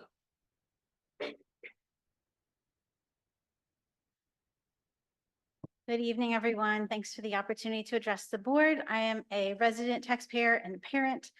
I'm here to make the case that Hempfield teachers deserve the best. You've heard why they are the best. I want to argue that they deserve the best. We don't have the details about the negotiation. We don't know what they're asking for. We don't know what the sticking points are.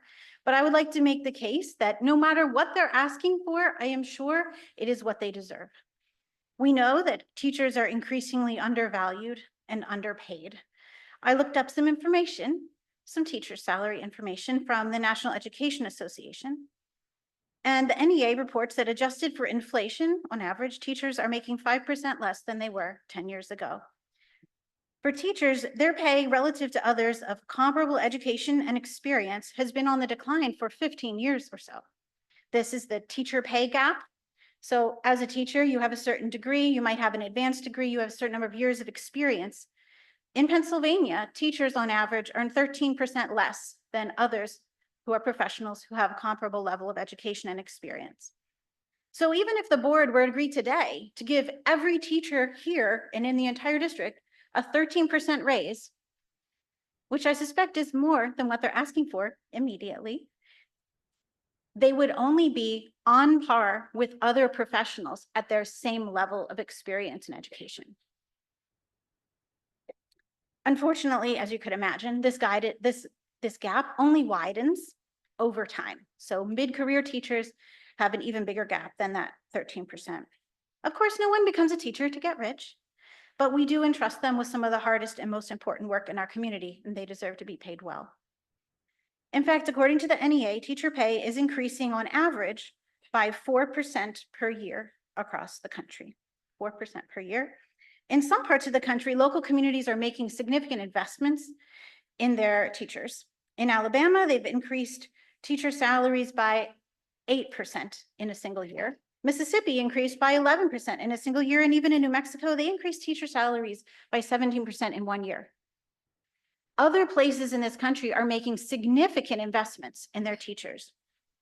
What about locally? In Lancaster County, the average teacher salary increased in 23 to 24 by about 3.3%, according to the Pennsylvania Department of Education. But if you look at other businesses in our county, the mean salary across all occupations increased by 5.4% across that same time period. Even here in our own community, the pay gap is widening. Our teachers are falling further and further behind while people in other sectors are getting ahead. Is this the district that we want to be? You know, our teachers are outstanding professionals. They're caring people who love our kids. I suspect that whatever pay increase they're asking for, it's less than 17%, 11%. They're not asking for an immediate raise of 13%. I hope you're going to give them a contract that allows them to at least keep pace with other districts in our county so our teachers will stay. And if you ask me, I think they deserve to more than just keep pace. Our teachers are not asking for too much. They're asking for what they deserve. They've been undervalued and underpaid for years. They shouldn't have to beg. They shouldn't have to work to rule. They shouldn't have to contemplate a strike in order to get what they deserve. If these teachers vote to strike, it is on the board. Enough is enough.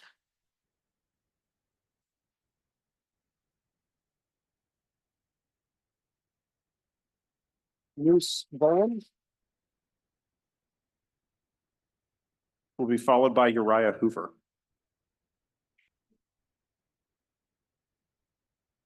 She wanted to know what this was all about. Hi, my name is Ms. Bolin.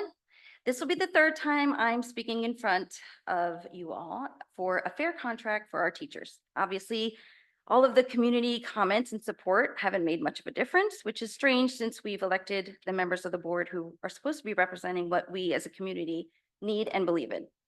I can once again stand here and tell you all of the reasons that our Hempfield teachers deserve a fair and competitive contract, and there are hundreds of reasons, but does it even actually matter? Things in Hempfield seemed to go off the rails when senior administrators were no longer expected to or took the initiative to really live in or be a part of our community. It's been made worse by activist board members who've moved to Hempfield and immediately ran for school board to push their own agendas in our community. Unfortunately, it feels like many of them don't care about Hempfield like we do, or definitely not as much as our teachers do. They don't know about our community, our shared history. They don't shop where we shop or sit along the same sidelines as us. They send their kids to neighboring districts or private schools. They aren't stakeholders in the same manner that many of us are, and definitely not as much as these amazing teachers. It makes me think of a Sun Tzu reference, quote, "They would burn it all down to the ground as long as they could rule over the ashes. Enough is enough."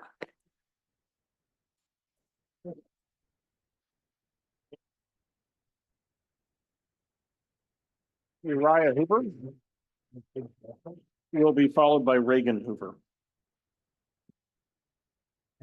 Good evening. My mom, Catherine Cox, I am the student that she had mentioned before that is a senior and went here in second grade.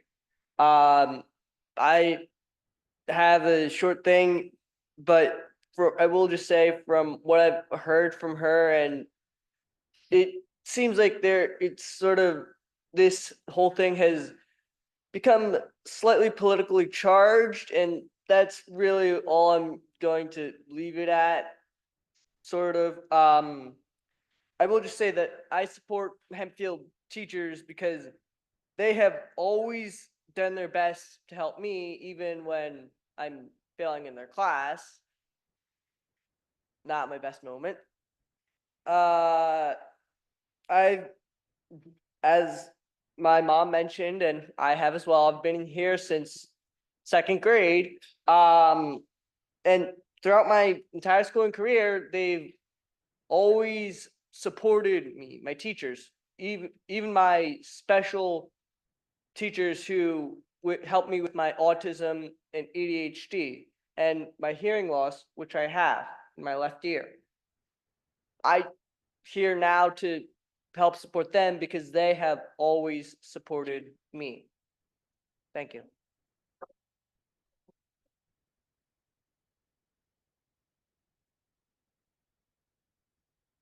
Reagan Hoover will be followed by Scott Wigglesworth. Good afternoon, everybody. Board and teachers behind me, I recognize a pretty large handful of you. It's good to see you all. As we've already heard from my mom and my brother and peers that I know, I'm a sophomore here at Hempfield High School. And let me say, 5 minutes is standing up here in front of a crowd feels like a long time. But way too short of a period of time to describe all the wonderful things that all these teachers have done in my life. So I'll keep it short and I'll keep it sweet, just as sweet as them. That throughout my entire schooling career, it has been such a pleasant experience to go to school because of the atmosphere and the teachers. If it weren't for the teachers, I would not love school anywhere near as much as I do. And it's not just inside the classroom, it's also outside the classroom, whether it's a quick hello in the hallway or running an after school club like the musical. Like, the time and dedication they put in is incredible. So I just wanted to come up here and say that it's insane how much time that they put in and how much effort is, and it needs to be recognized. Thank you.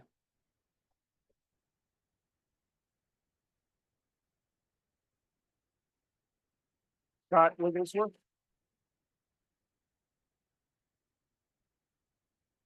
Scott Wigglesworth. Good evening. Mr. Wigglesworth, could you use the microphone, please? Will be followed by Elijah Hoover then. We'll try this again. It's never good to follow children. So I got a tough act to follow here. I kind of want to change the tone a little bit, and I want to start off by encouraging all of you on this board and thanking you. You are literally sitting in the lion's den tonight. As a board and as the community discuss these negotiations, I'd like to point out the obvious.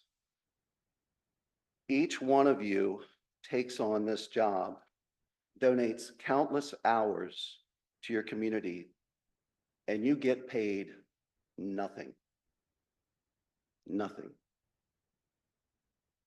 You love our school. You admire our teachers. You care about our students. So you come here week in and week out and take unfair criticism and still take the high road. So thank you. This board is a diverse group. We have a former chairman who was a teacher. We have a firefighter. We have business people. We have mothers, fathers, grandfathers, grandmothers on this board. And you all care about our school. And I would ask the audience, and I would ask those that spoke before me and those that are here to speak after me, is this board really a group of villains that are trying to take something from our teachers?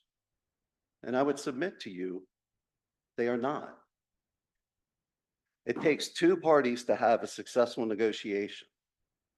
My hope is that a deal can be reached. And to be clear, Our teachers do an outstanding job, and they should be treated fairly. And my hope, as I'm sure all of yours are, is that when this process is over, I think I've picked up a fan outside. When this process is over, that the teachers feel that same way too. There's other people here that you guys need to consider as well. There's single parents, there's seniors, there's homeowners that are struggling to get through this inflationary time period. You have to take them all into account too. You also have to take our students into account. When you make a deal with the teachers, it's got to be a good deal, a sustainable deal, one that's going to set us up for the future.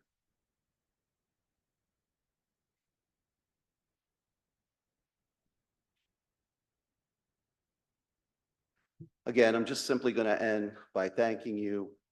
You do a good job. It is thankless. And I would say keep up the good work. Thank you. Elijah Hoover will be followed by Ella Beth Hoover. Good morning, well, evening. Hello, council board members. I would say that you're all thinking what many of my teachers have thought. How many of these kids are there? Don't worry. My name is Elijah Hoover. I'm a 9th grade student at Hempfield High School. I support our Hempfield teachers because they have always supported me. I cannot count the times I've received help from our teachers, whether academically or socially. They were always my friends when I didn't have any others, and have always given me a second chance and helped me when I helped them, when I needed them. I love our teachers, and they deserve everything that we can give them. And I don't have much else written, but I came in here today and I saw the quote or whatever it is, there are no boundaries to the world of thought. And yet clearly there are. Compensation and money. You must get a contract signed for our teachers. Thank you.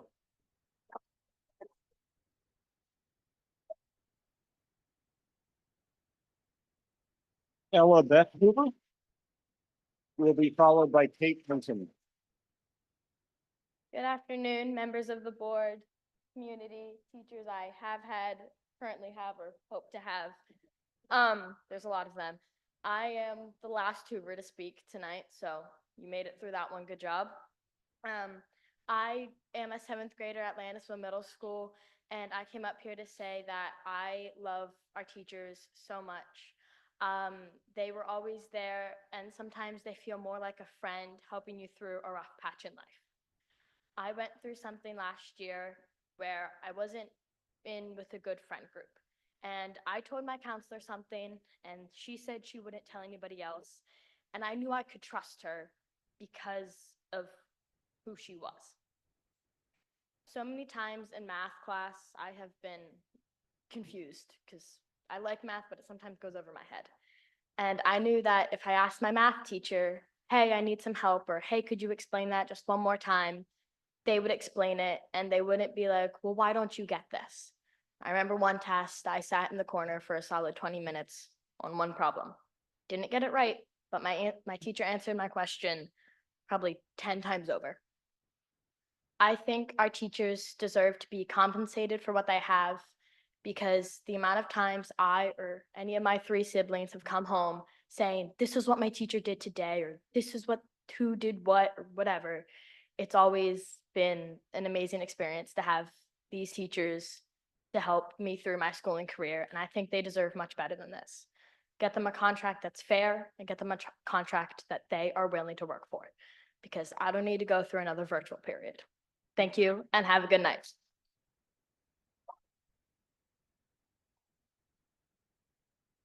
Kate Hinton will be followed by Ronnie Jevons. Good evening, everybody. I've written to you in the past about how I feel about contract negotiations. and we're still where we are. So this evening, I just want to acknowledge the fact that it's true that our district has multiple investments to make that will determine the course of Hempfield's future for years to come. And while it's inconvenient that these needs have to be addressed at the same time, our teachers, and by association, our children, are the most precious investment. People are always our most important investment. Our educators are professionals, and they deserve a healthy workplace culture. Strong working environments make strong learning environments. An investment in our teachers and our staff is an investment in our students and in our entire community. It's time to compromise and get it done. Enough is enough.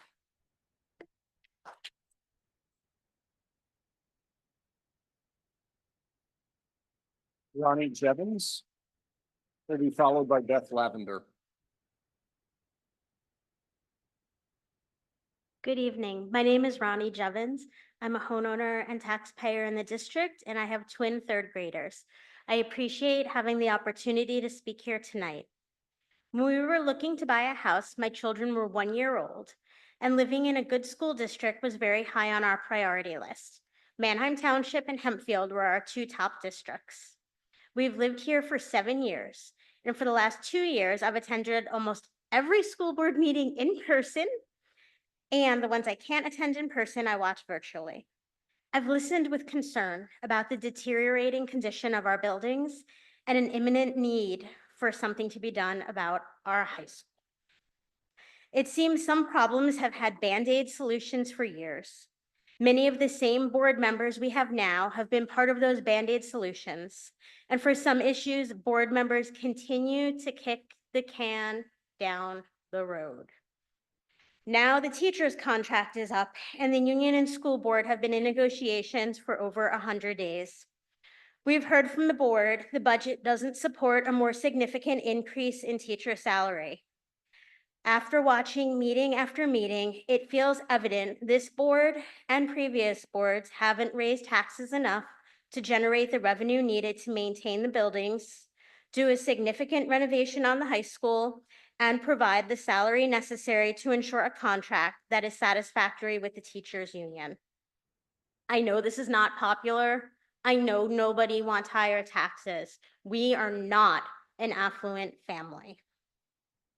We have some of the greatest teachers in the county.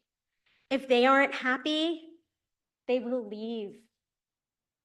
Even if the teachers do say, poor teacher morale will negatively impact the learning environment for our students. Old, tired buildings in deteriorating condition are another piece of the picture. A lot of you probably haven't heard everything we've heard at these school board meetings. I've spoken with people who go to various buildings throughout the county, and I've been told that our buildings are amongst the worst in the county outside of the urban schools. Throw in making the news for controversy after controversy, and I'm scared about my home value and the desirability of living in Hempfield. 7 years later, if I was looking to buy a house, would I look for a house in Hempfield School District at this point? I wouldn't. If we end up with a teacher strike or a school without heat because rather than replace a heating unit, we put a Band-Aid on a problem one too many times, or we end up in the paper over yet another controversy, that reflects negatively on the district as a whole. Every ding on the district adds up and ultimately affects our home value. It's the responsibility of the board to keep these dings from happening. It's imperative that moving forward, the board raise school taxes more significantly and actively advocate for fair state funding so they can ensure Hempfield is a model district with happy teachers and well-maintained schools that attract families.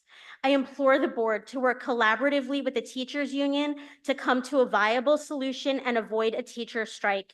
We have amazing teachers, and it's essential that we remain a top district and a desirable place to live and raise a family. I have faith in you. And as much as I've felt frustrated over the past 2 years, I've also seen growth, compromise, collaboration, and creative problem solving.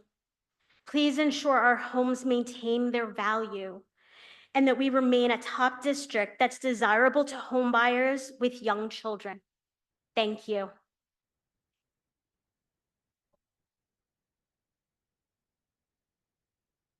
Beth Lavender.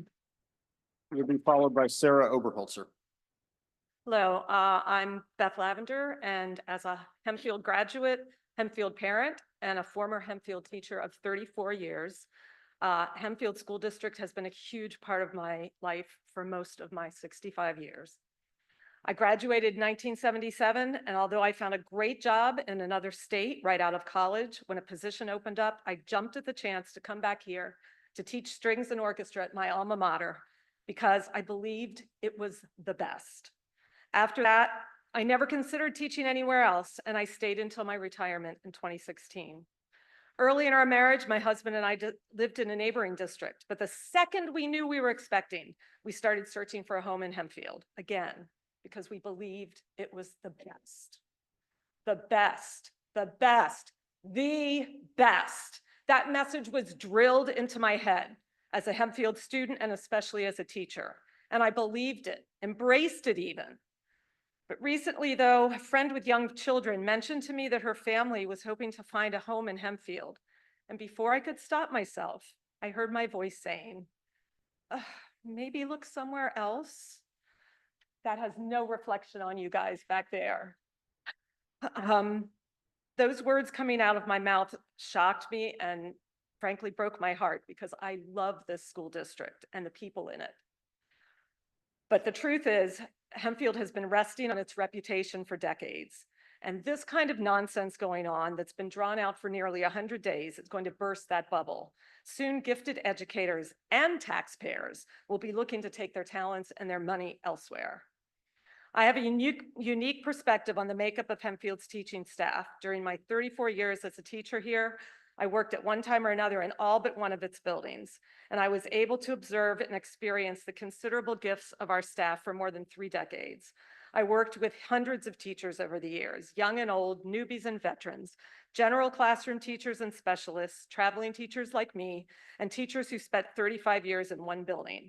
But despite the wide variety in personality, areas of expertise, and teaching experience, I can say with confidence that you would be hard-pressed to find a more singular focus or a more universally held motivation for employment among any other group of professionals. It's really quite simple. Teachers enter this profession because they love children and care about their futures. Is there anything more important than that? No one expects to become rich as an educator, but they should expect to be compensated at a level that reflects their commitment to their students and their value to the community. There seems to be a serious disconnect between the words and the actions of the decision makers in this district. Your words say, we only hire the best, but your actions say, you're not worth a pay increase that encourages the brightest, most highly qualified educators to join our staff. Your words say, we're a family, but your actions say we care so little about our community that we'll grant an outrageously high raise to the superintendent and then shamelessly stall negotiations to fairly and equitably compensate our professional staff. Hempfield teachers walk through the doors of their school buildings every day with these demoralizing messages echoing in their brains. And yet, they still devote their whole hearts into giving their best to their students. One of my proudest moments as a Hempfield teacher came about 15 years ago when HEA agreed to a pay freeze during a financial season that was genuinely tough everywhere. If memory serves, there was almost no discussion before a nearly unanimous vote, even though there were many teachers who knew that a pay freeze would affect their pensions for the rest of their lives. Other districts eventually followed suit, but we were the first, and we voted in favor of it because it was the right thing to do. 100 days without a contract for the most qualified and dedicated teaching staff in the county. It is way past time for you to align your actions with your words and do what's right. Enough is enough.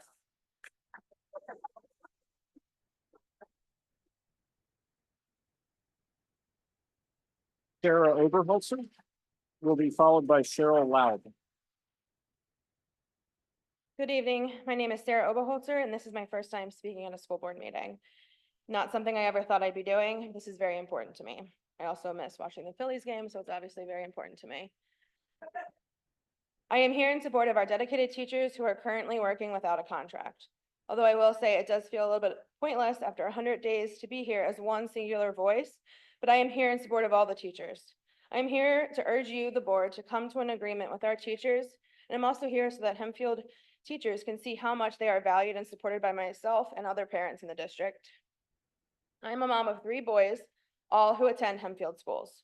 We moved into this district specifically because we wanted to be where we knew our kids would have the chance at a better education. Our oldest is in special education, and we are so thankful for all of his teachers here at Hempfield who have helped him above and beyond. I know he wouldn't be where he is at today without any of those people. Those teachers have given him skills he very much needs. Our teachers are more than just a piece of paper. It represents a promise of respect and a commitment to fairness. It ensures that teachers are recognized for their expertise, dedication, and hard work. It provides clarity and security, not just for the teachers, but for the entire educational system. A year ago, they made decisions not knowing that they'd be in status quo today. Life continues on, they are stuck in limbo, waiting to see if they can move on. When teachers work without a contract, it creates an atmosphere of uncertainty and instability. It undermines the trust and respect that are foundational to any successful educational environment. Our teachers are working tirelessly, often going above and beyond to ensure that their students receive the best education possible. They are investing their time, their energy, their passions into their classrooms, yet they are left wondering when and how their efforts will be formally recognized and supported. The strength of our educational system is directly tied to the strength of our teaching staff. If we want to attain and attract talented individuals, we must offer them the respect that they deserve. I know Hempfield has already lost many talented and amazing teachers, and that will continue on as long as situations like this continue to happen. We spoke tonight about budget needs for buildings, but I fear that by the time we get to these new buildings, we might not have enough amazing teachers to fill them. Supporting our teachers is not a charity. It is an investment in the future of our children. When we ensure that our teachers are treated with the respect and fairness they deserve, we set a powerful example for our students about the value of dedication, integrity, and mutual respect. By doing so, we will not only honor their contributions, but also reaffirm the dedication to providing the best possible education for every student. Thank you. Cheryl Loud will be followed by Tony Jannotta.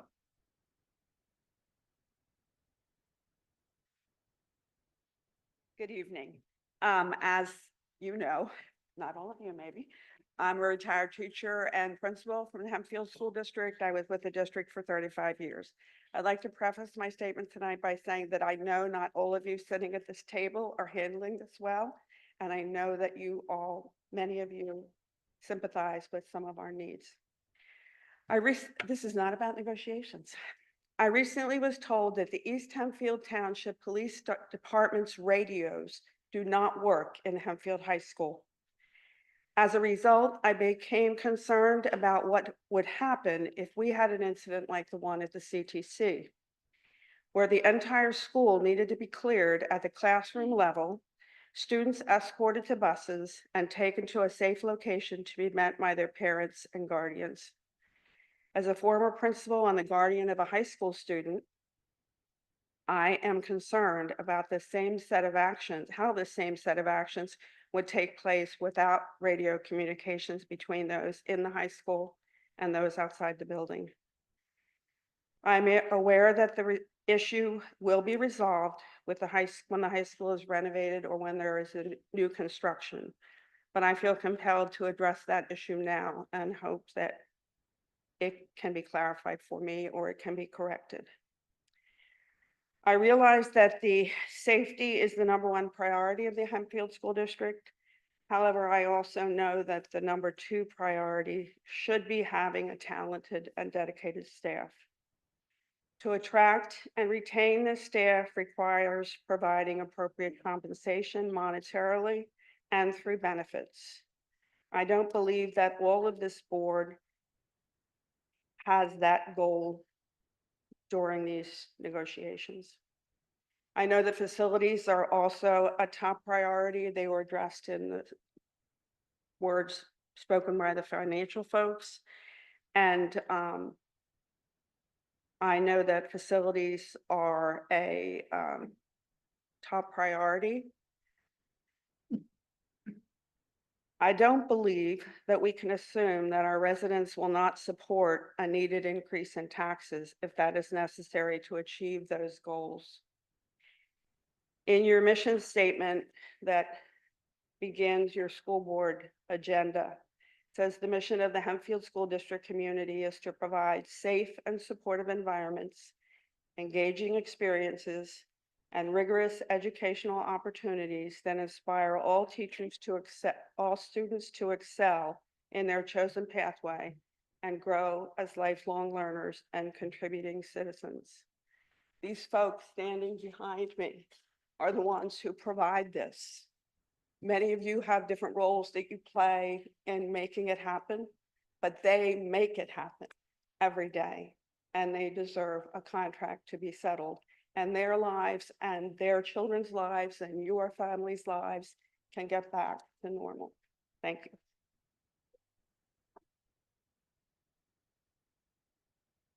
Tony Jannotta will be followed by Holly Mendenhall.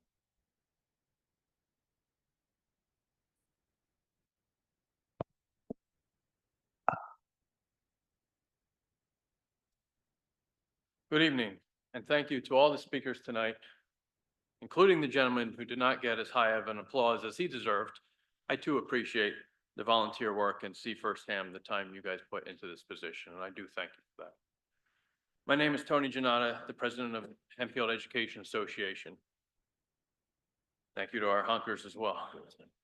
I'm speaking on behalf of the Hempfield Education Association, which consists of 535 bargaining unit members, 94% of whom are dues-paying members. I'm also a taxpayer and a parent of 3 in this district. In fact, about half of us live in this district. An investment in us goes right back to this community, both educationally and financially. When I meet with the new hires every year in this very room, I always tell them the same thing. Number one, welcome to Hempfield. We have a great working relationship with our administration. Our local dues are among the lowest in the county because we tend to work out our problems with the administration and we talk without having to file grievances or go to arbitration. And we have one of the best contracts in Lancaster County. And I tell them, I suspect that's why you chose Hempfield. All of those points are being threatened now by this board and this administration because of these negotiations. Our morale is at an all-time low for the 19 years I've been in this district. Now, I've refrained from sharing specific information about negotiations and will continue to do so out of respect for our verbal agreement with the board to bargain confidentially. But I will provide some perspective as how we believe negotiations have been going. The board has consistently included items in their proposals that our team has identified as unacceptable, given other factors within their proposals. And while early months of negotiations had us at a strong no on most of these, we have offered compromises in an attempt to get a deal done. Yet we have not received similar attempts at compromise in return. I can assure the public that our latest compromise package deal was more than reasonable. And yes, it was not 13%. It included recommendations from a third-party mediator, and it was based on conversations from our September meeting. HEA has significant reservations on whether or not our membership would even vote to accept it, but we agreed to move forward nevertheless. This board, however, refused to tentatively agree or even recommend changes to it. There's a lot of buzz around the idea that the teachers may call for a strike authorization, and I can tell you with absolute certainty that those rumors are true. Let me be clear, no HEA member wants this. We know that no community member wants this. We have tried repeatedly to avoid this possibility, but this board has put us into a situation to either accept a proposal that would have significant negative impacts on our contract or call for a strike authorization. And I want the community and the board to know that if we vote for a strike authorization, we will release details of our latest proposal so that the public can clearly see that we are not greedy teachers looking to bankrupt this district. But we won't apologize for wanting a fair increase following years of inflation and a pandemic, an increase that is still less than that which has been negotiated by other districts in this county in a timely manner. Because we know that maintaining a strong contract will help the district in its own initiative of recruiting and retaining the quality of educators that this community expects. They've spoken about it now for months. I've been here for 19 years. I have kids in LPC, LIC, LMS. I have a vested interest in the quality of education that my children and all children in this district receive. I want the best teachers, counselors, and other staff that work with our kids. I want them to want to work here. There are fewer and fewer of these teachers out there because college students today are not choosing an education. When I look at real estate properties, listings in this area, they boast Hempfield schools as the selling point in the opening line. Appraisers will value a similar house higher in this district than they would in some neighboring districts simply because of this school district. That's the result of the hard work of these fine educators. And our ability to settle a contract rewards that work. We're not going to be able to hang on to that reputation much longer if we can. Thank you.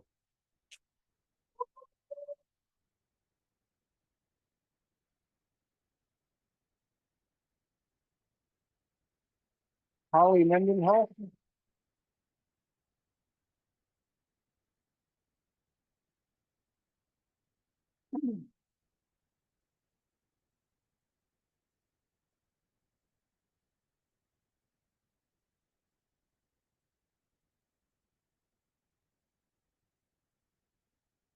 Holly Mendenhall will be followed by Margaret Weber. School board members, teachers, residents, and administration, thank you for your time this evening. My name is Holly Mendenhall. I am a resident taxpayer and parent of 2 Hempfield students. Additionally, I'm a proud educator in another local school district. I'm here tonight to publicly acknowledge the fabulous teachers of the school district, to thank them for their work, often going above and beyond their contracted duties, and to let everyone in this room know that they deserve the respect of all, and to strongly encourage the board to work towards a fair contract to end this stalemate. Since we moved here in 2017, my husband and I have been very impressed with the caliber of all of the teachers who have come in contact with our 2 children. I have observed them working tirelessly to support, educate, guide, and love my children. Excuse me. I have received positive phone calls and emails from all levels of teachers and counselors regularly, which as a fellow educator, I know is not the most convenient thing to do in the time outside of school. I see these educators at after-school events, volunteering their time in school, in the community, all to make this district a kind and welcoming place. They work so hard, not because they are required to, but instead because they truly want the best for our students. While there are way too many wonderful people to name, I do want to take a moment to shout out the teachers that specialize in the arts, music, visual art, physical education, theater, dance, and design. These teachers work with extremely large numbers of students, hundreds in fact, more than almost any other subject area teacher. They are legally bound to follow all IEPs, 504s, individualized health plans, English language needs, and gifted support, often requiring hours of reading and digesting specially designed instruction requirements of all of their students. They encourage our children to find new perspectives, appreciate beauty, think critically, and move in new and healthy ways. Often they are overshadowed by the homeroom teachers and teachers as tested subjects in the eyes of administrators and some parents, when in fact, numerous students come to school specifically because of the joy they get being in a less restrictive, hands-on type of learning like the arts. Many of these educators have 2, 3, and sometimes 4 degrees in their subject areas, attend professional development in their specialty, sometimes on their own time and cost. More importantly, my own children have experienced some of their favorite moments in their school career so far in the classrooms and in the care of these dedicated teachers. I will name specific teachers because my children asked me to. I want to name teachers like Mr. Palmer, Mr. Dowtrick, Ms. Baker, Ms. Stewart, Mrs. Dempsey, Mrs. Kling, Mr. Stoutford, Mrs. Pierhouse, affectionately known as Ms. P, Mrs. Wilson, Dr. Brown, and a special nod to Mr. Saraceni and Mr. Ramos. Those last 2 have been instrumental, pun intended, in the life of my oldest child. They have both challenged their students who need challenged, encouraged, and have also shown their human side to have fun and not take themselves too seriously. In fact, both have reached out to me directly, often on weekends, to check in regarding my child. That means so much to me as a parent, but also as a fellow educator, and I can't ever repay their kindness. I have a bachelor's, a master's, an admin certification, and many postgraduate credits of education. And I am the second generation in my family to be an educator. More importantly, I'm a parent and a community member. Know that the majority of this community showed tonight are supportive of the fabulous teachers that work here. Understand that we expect you to retain these great professionals to continue to inspire future Hempfield students. Know that we are expecting you to negotiate for a teacher contract in good faith and to come to a resolution with the Hempfield Education Association. The future of our children is too important to bargain with.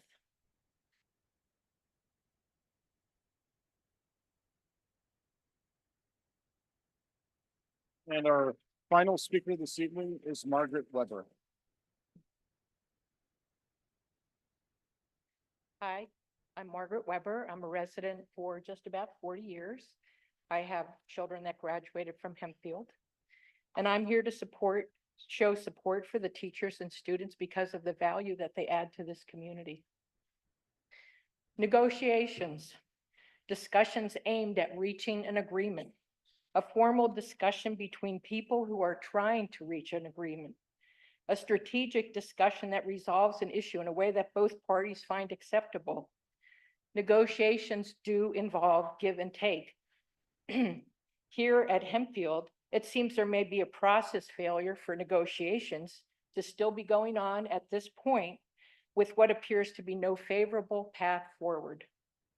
For negotiations to be successful, there must be a willingness to get to an agreement. The parties must prepare what's hoped to be gained, what concessions can or will a party make, what's the desired goal.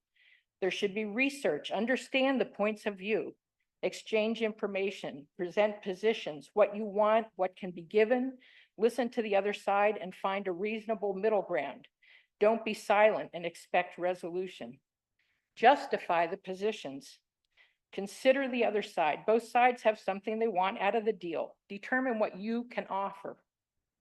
Bargain. Hear the other party out and refrain from being argumentative or dismissive. Adversarial relationships are less effective than a collegial one. Keep emotions in check. Don't get caught up in the moment.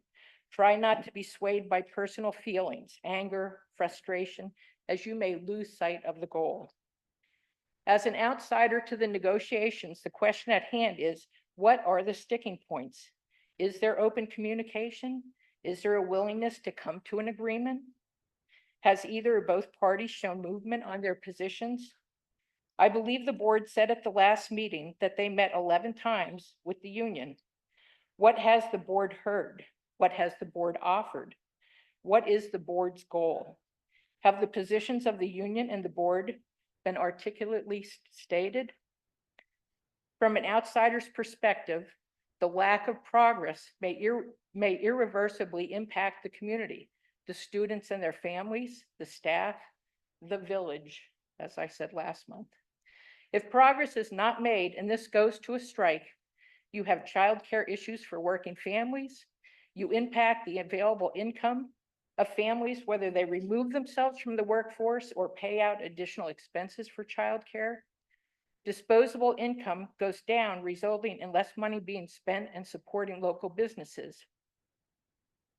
You have students outside of the educational atmosphere losing out on not only learning opportunities, but social interaction, which is crucial to mental health. You have teachers without pay or benefits for healthcare. It is not even a living from paycheck to paycheck situation, but potentially no paycheck at all, which also impacts that single family income with parents. The inability to reach a settlement is so detrimental to so many. There is a job that needs to be done. With teachers getting to be in short supply, a recent Penn State study showed Pennsylvania needs some 15,000 teachers to fill the ranks. Make the Hempfield School District competitive with pay and benefits to attract and keep the best for our children and grandchildren. negotiate a fair salary that covers the increases in costs, groceries, healthcare, insurance, housing, all of which have significantly increased. There needs to be a willingness to alleviate the impact through the negotiations. The lack of settlement and possibility of a strike impacts so many that are important to all of us. As I stated last month and again here, it takes a village, and this village's livelihood is at risk. I again implore the board to work towards an equitable settlement of issues and show the teachers and the students what their value is. Thank you.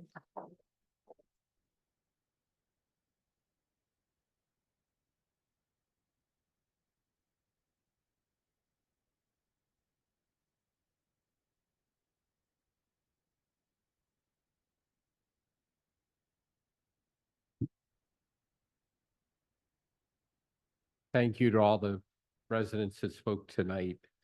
I'm going to go on with the superintendent's report, Mr. Pomorski, unless I guess I should ask after this, is there a desire for the board to have a short recess?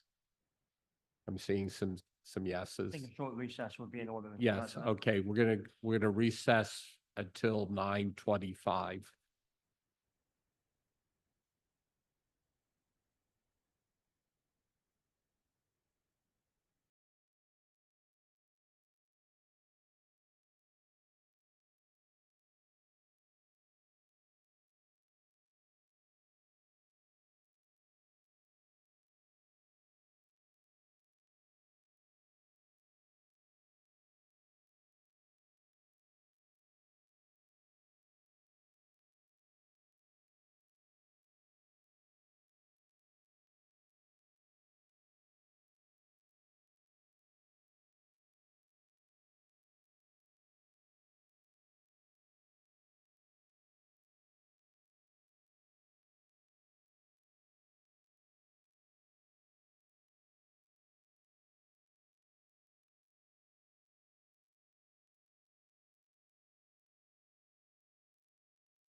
That was microphone repair 101.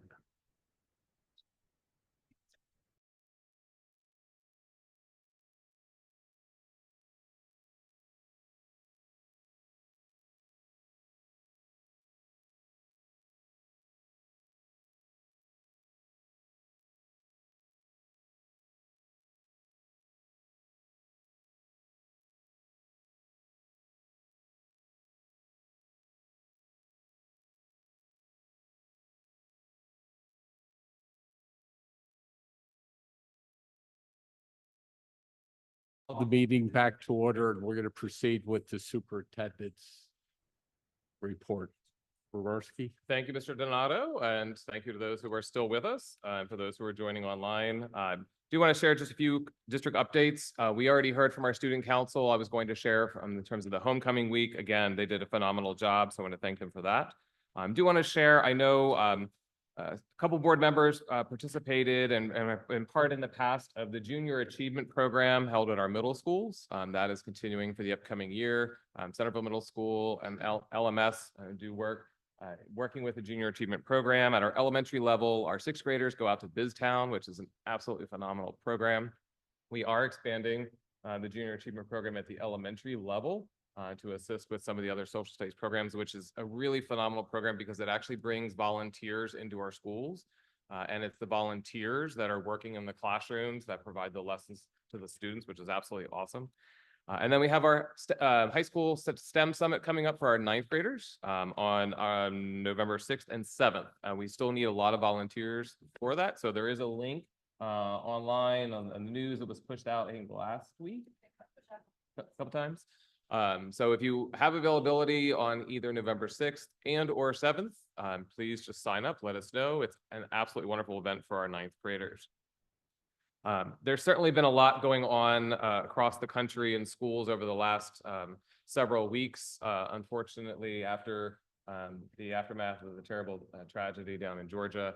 And I do want to do a significant shout out and personal thanks to the East Hemphill Township Police Department, West Hemphill Township Police Department, Northern Regional Police Department, as well as the Lancaster Threat Advisory Group, who have been instrumental in working with us side by side when possible threats have come in play in terms of schools and or what people are seeing on social media, and really working hard to get to the source of the information so that that individual or individuals can be addressed immediately.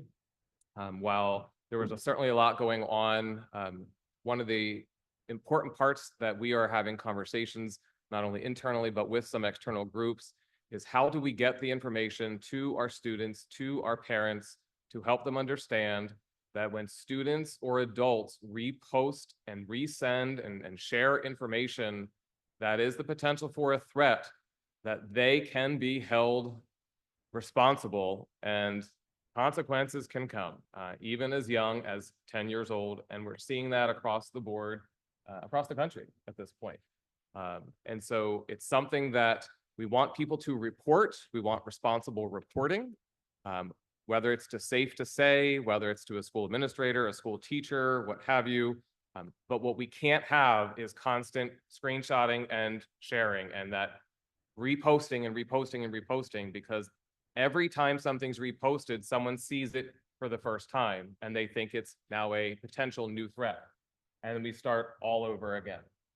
So we need the kids to stop posting, stop sending it, but report it.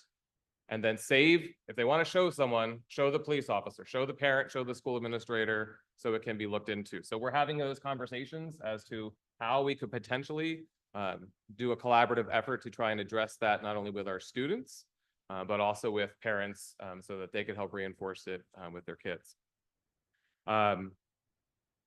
In terms of just one other update that I want to share, you see the district calendar and the enrollment report that is there. The last thing I do want to share, just in response to something that was shared this evening, I want to be crystal clear that from an administrative standpoint, there is zero threat with regards to our teacher contract from any of the administrators in this district. The board has been crystal clear. This contract is being negotiated between the board and the Education Association. Our administrators, part of the process from a standpoint of, are we asked questions? Yes. Are we asked to cost things out? Yes. Are we asked for input, advice, suggestions? Yes. But we as administrators do not vote on the contract. That is up to the 9 board members who set the parameters for the board team to work within. Everybody is struggling at the moment because there's a lot of misinformation floating around. And I am not going to reveal anything. I'm not part of individual meetings, but I hear from both sides. And I know both sides are trying and are working hard to get this done. But I do think it's important for people to recognize that day to day, not only do our teachers and support staff of all levels go above and beyond, but so do our administrators. They give a tremendous amount of time, energy, and effort day to day, and especially when things are difficult and we don't have people to fill in. It does fall back to them as well. So it's impacting everybody. You heard tonight from the community. I'm just sharing my perspective from an administrative standpoint. We will continue to provide you with what you need as asked. But I want to, again, be crystal clear that there is zero threat from the administration. And as you heard, we do have a good working relationship in being able to address problems proactively and at times reactively But since I've been in the district, I've seen it firsthand. We've been able to sit and have good conversations. And I would expect that that will continue moving forward. So just wanted to be clear and just share that because it's come up several times. I have stayed quiet. It's time to share that information. If there's any other questions for me, I'm happy to answer. If not, that concludes the superintendent's report. Questions? I'm just going to add from the president's report with this that we are continuing to meet with HEA, and I just want to emphasize something that Mr. Boberski said, that he works with us, he provides information, but ultimately the contract is negotiated between the board and HEA. He has no say, for lack of a better way, of that. I'm sure he would like it done. I'm sure, just like the teachers do, just like the parents do, just like we do, we'd like to have it done. But it is between the board and HEA to get it finished, not with him. And that's where I'm going to go with my president's reports. And we're going to move on to representative and adjunct reports. And first is Lancaster County Career and Technology Center, Mr. Keener. Thank you, Mr. Donato. The Joint Operating Committee met on Thursday, September 26th at Mount Joy. Routine meeting. I think the only real newsworthy item is we are now in the midst of a search for a new administrative director. We have received a number of promising resumes, and there will be meetings in the coming weeks to determine who we're going to interview, and that process will be ongoing, and I will, of course, keep everyone updated to the degree that I can. I can share that I am on the interview committee, so we'll be able to monitor this and hopefully find an outstanding next leader for the CTC. And the next meeting will be the fourth Thursday of this month, which would be October 24th. Thank you. Any questions for Mr. Keener? Moving on, IU 13, Mr. Maris, if you're still online. I am. There's nothing new to report. Okay, thank you very much. Hempfield Rec Center, Mrs. Brady. Yes, Mr. Wagner and I both attended the last meeting on September 25th. It was a meeting of the full board, not a committee meeting. At that meeting, they reviewed very positive audit reports for both 2022 and 23, that the organization record keeping and financial position are both very good. We discussed board development and looking at large membership openings that would be coming up in the coming year. Heard that the before and after school program director that was recently hired has been doing a fantastic job. They're extremely happy with that and how that's going. Successful but very wet and stormy Kozer tennis tournament that affected several of the days of the tournament. And this Friday is the golf outing, which for the first time that fundraiser is completely sold out. So that's excellent news for the rec center and that project. Big improvements have happened at the tennis courts with new lighting and court resurfacing. And they updated, we spent a good bit of time on the broad strokes and ideas of building and site enhancements for their strategic plan. And we'll get specifically into the weeds of that at a strategic planning meeting on the 23rd of this month. Questions? Thank you. Safety and security, Mr. Garber. Just kind of following up with Mr. Bomerski's comment. The security team has been working diligently to sort through all the information going around. If everybody knows, there's a lot of different outside agencies involved with the county and the state. So he's been coordinating with them for all these fake threat assessments. There's been a lot of threat assessments, so he's been busy doing all that. I guess I should also add, because it did come up tonight, that the police department does have the ability to communicate with our radios in our schools to be able to have those lines of communication. So while there are challenges at times with their radios to radio, they have the ability within our system to communicate. Mr. Graham, is that correct? Thank you. Okay. Any questions? Okay. Moving on, PSBA, Ms. Eshelman. I'd like to thank Mr. Bremersky and Mr. Keener for attending the PSBA conference. I was gonna let them give a little update if they wanted to on that. And then I'll be attending on Saturday, November 2nd, I'll be attending the 2024 PSBA Delegate Assembly and representing Hempfield, which I've never obviously done before. So looking forward to that and seeing what that entails. You guys have anything? Mr. Keener, Mr. Borarsky. Thank you, Mrs. Eshelman. And it was a good conference. It was, I guess, Sunday through this morning up at Kalahari and the Poconos. Mr. Bremersky and I were up. I think, if my understanding, Mr. Bremersky, you went to more of the general sessions. I spent my time at the solicitors workshop, got a very helpful school law update, from some very knowledgeable solicitors around the state. And it's always good to have the opportunity to meet board members and superintendents from other districts and compare notes, see what challenges we all face, what challenges are distinct to each district. So it's always an educational and informative event. Yeah, I would agree. Good conference, and attended a really good session this morning on artificial. And not only from the standpoint of what's out there, but policy implications, things we need to be thinking about and kind of what that spectrum is. And so I had some conversation with Dr. Mustard today as well around that. So I'd expect to kind of see that coming in the future at a policy meeting. The other thing that was really interesting, we had a really great keynote speaker to kick off the conference, and looking forward to bringing that information back, working with our district leaders as well as working with our teachers and staff moving forward. Really the notion around, while we may not know it at times, there's things that we may do unintentionally that create barriers.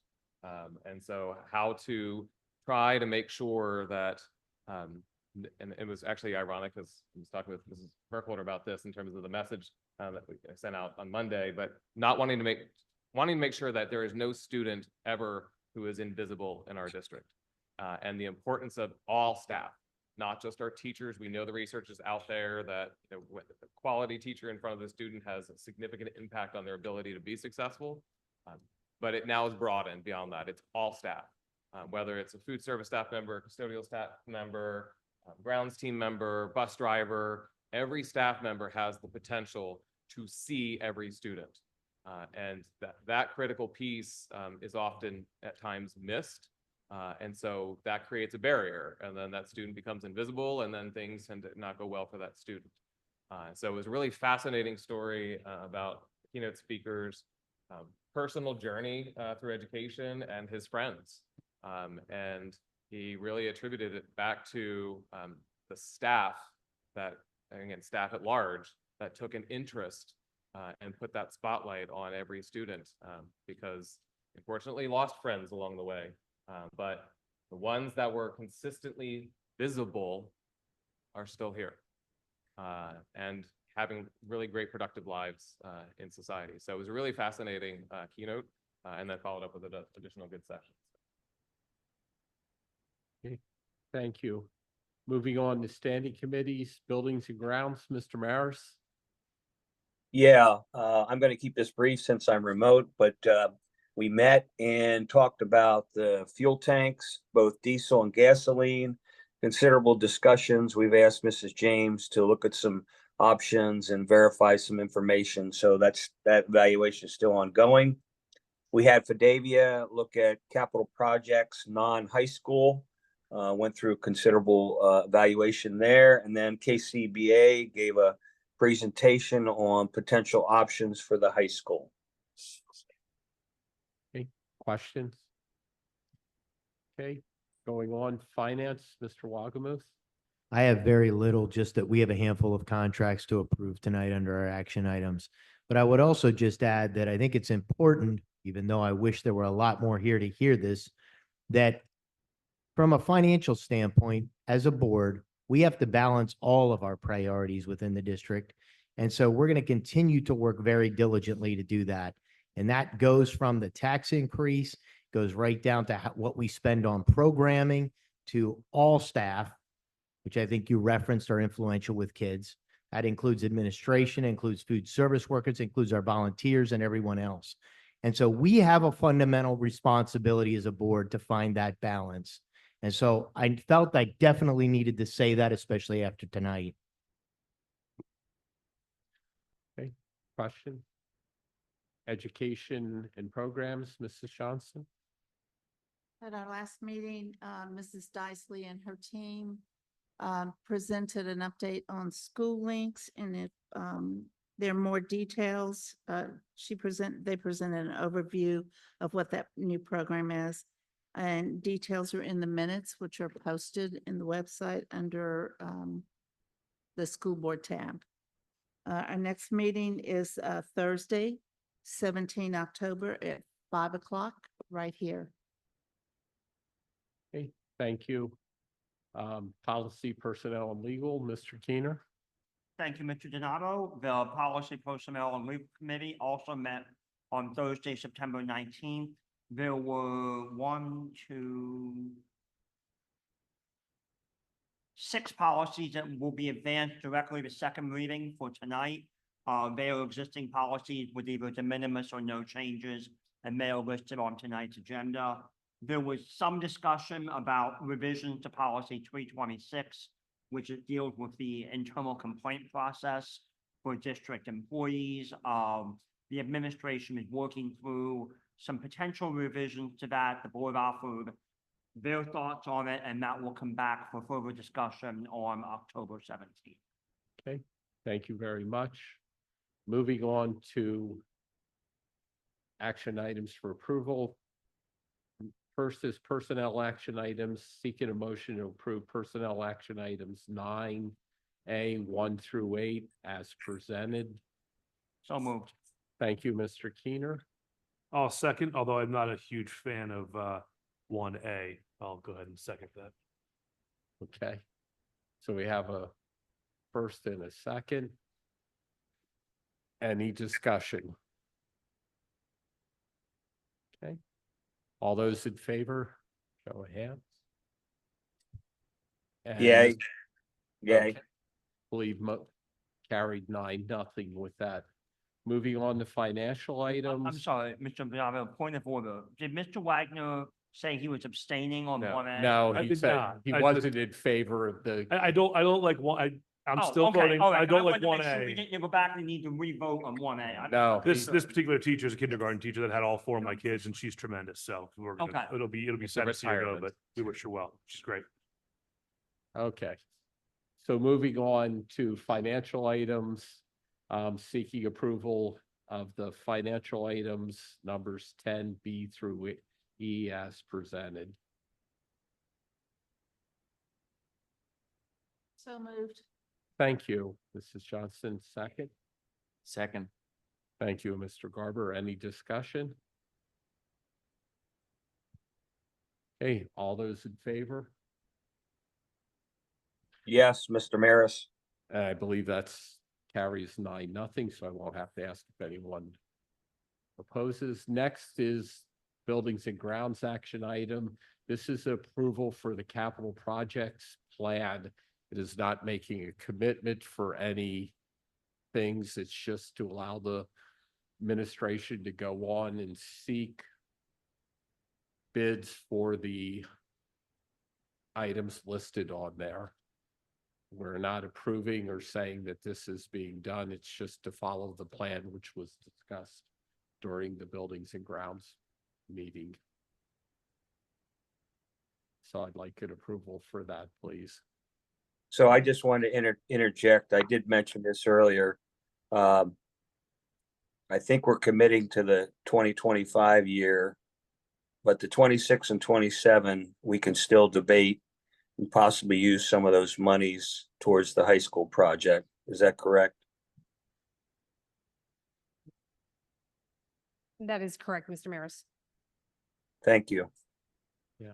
And as far as commitment, again, I believe other than for the 2 roofs, and I forget if it's LMS and LPC, where we had to actually get bids to get the grant, that we're still waiting for the state to decide if they're actually going to give them out or not. So we heard they're going to have a meeting on October 20th, and they believe more districts will get grants, but partial grants. So Okay. that may work in our favor. We'll Right. find out. But part of that bid process is the figures up here are fairly current and recent because we did have to actually get bids. That everything will be brought back to the board. Yeah, it Correct. doesn't mean we've never actually approved it. We just had to go through the bid process. To Thank do you it. for clarifying that, Mr. Bomerski. Okay, so I have a first and a second, I'll motion that. okay? And so that's a first, second from Mrs. Eshelman, thank you. Any other discussion? Okay, all those in favor? Mr. Yes, Mayor? yes, for Mr. Maris. Thank you. Motion carries 9-0. And then other action items, approval for other action items 12B through G, which are as Mr. Keener said, the second reading of board policies. Additional contracted transportation staff. Donating, selling, and disposing of items. Exchange student visitation, expulsion hearing, and a overnight trip for the girls volleyball team. Need a motion to approve those, please. So moved. Thank you, Mrs. Johnston. Second. Thank you, Mr. Garber. Any discussion? Okay, all those in favor? Yes, Mr. Maris. Thank you. Motion carries 9-0. And with that, a motion to adjourn. So moved. Thank you. Mr. Keener will take you as the second. All those in favor? And Mr. Maris? Yes. Motion carries 9-0 and we're adjourned. Thank you.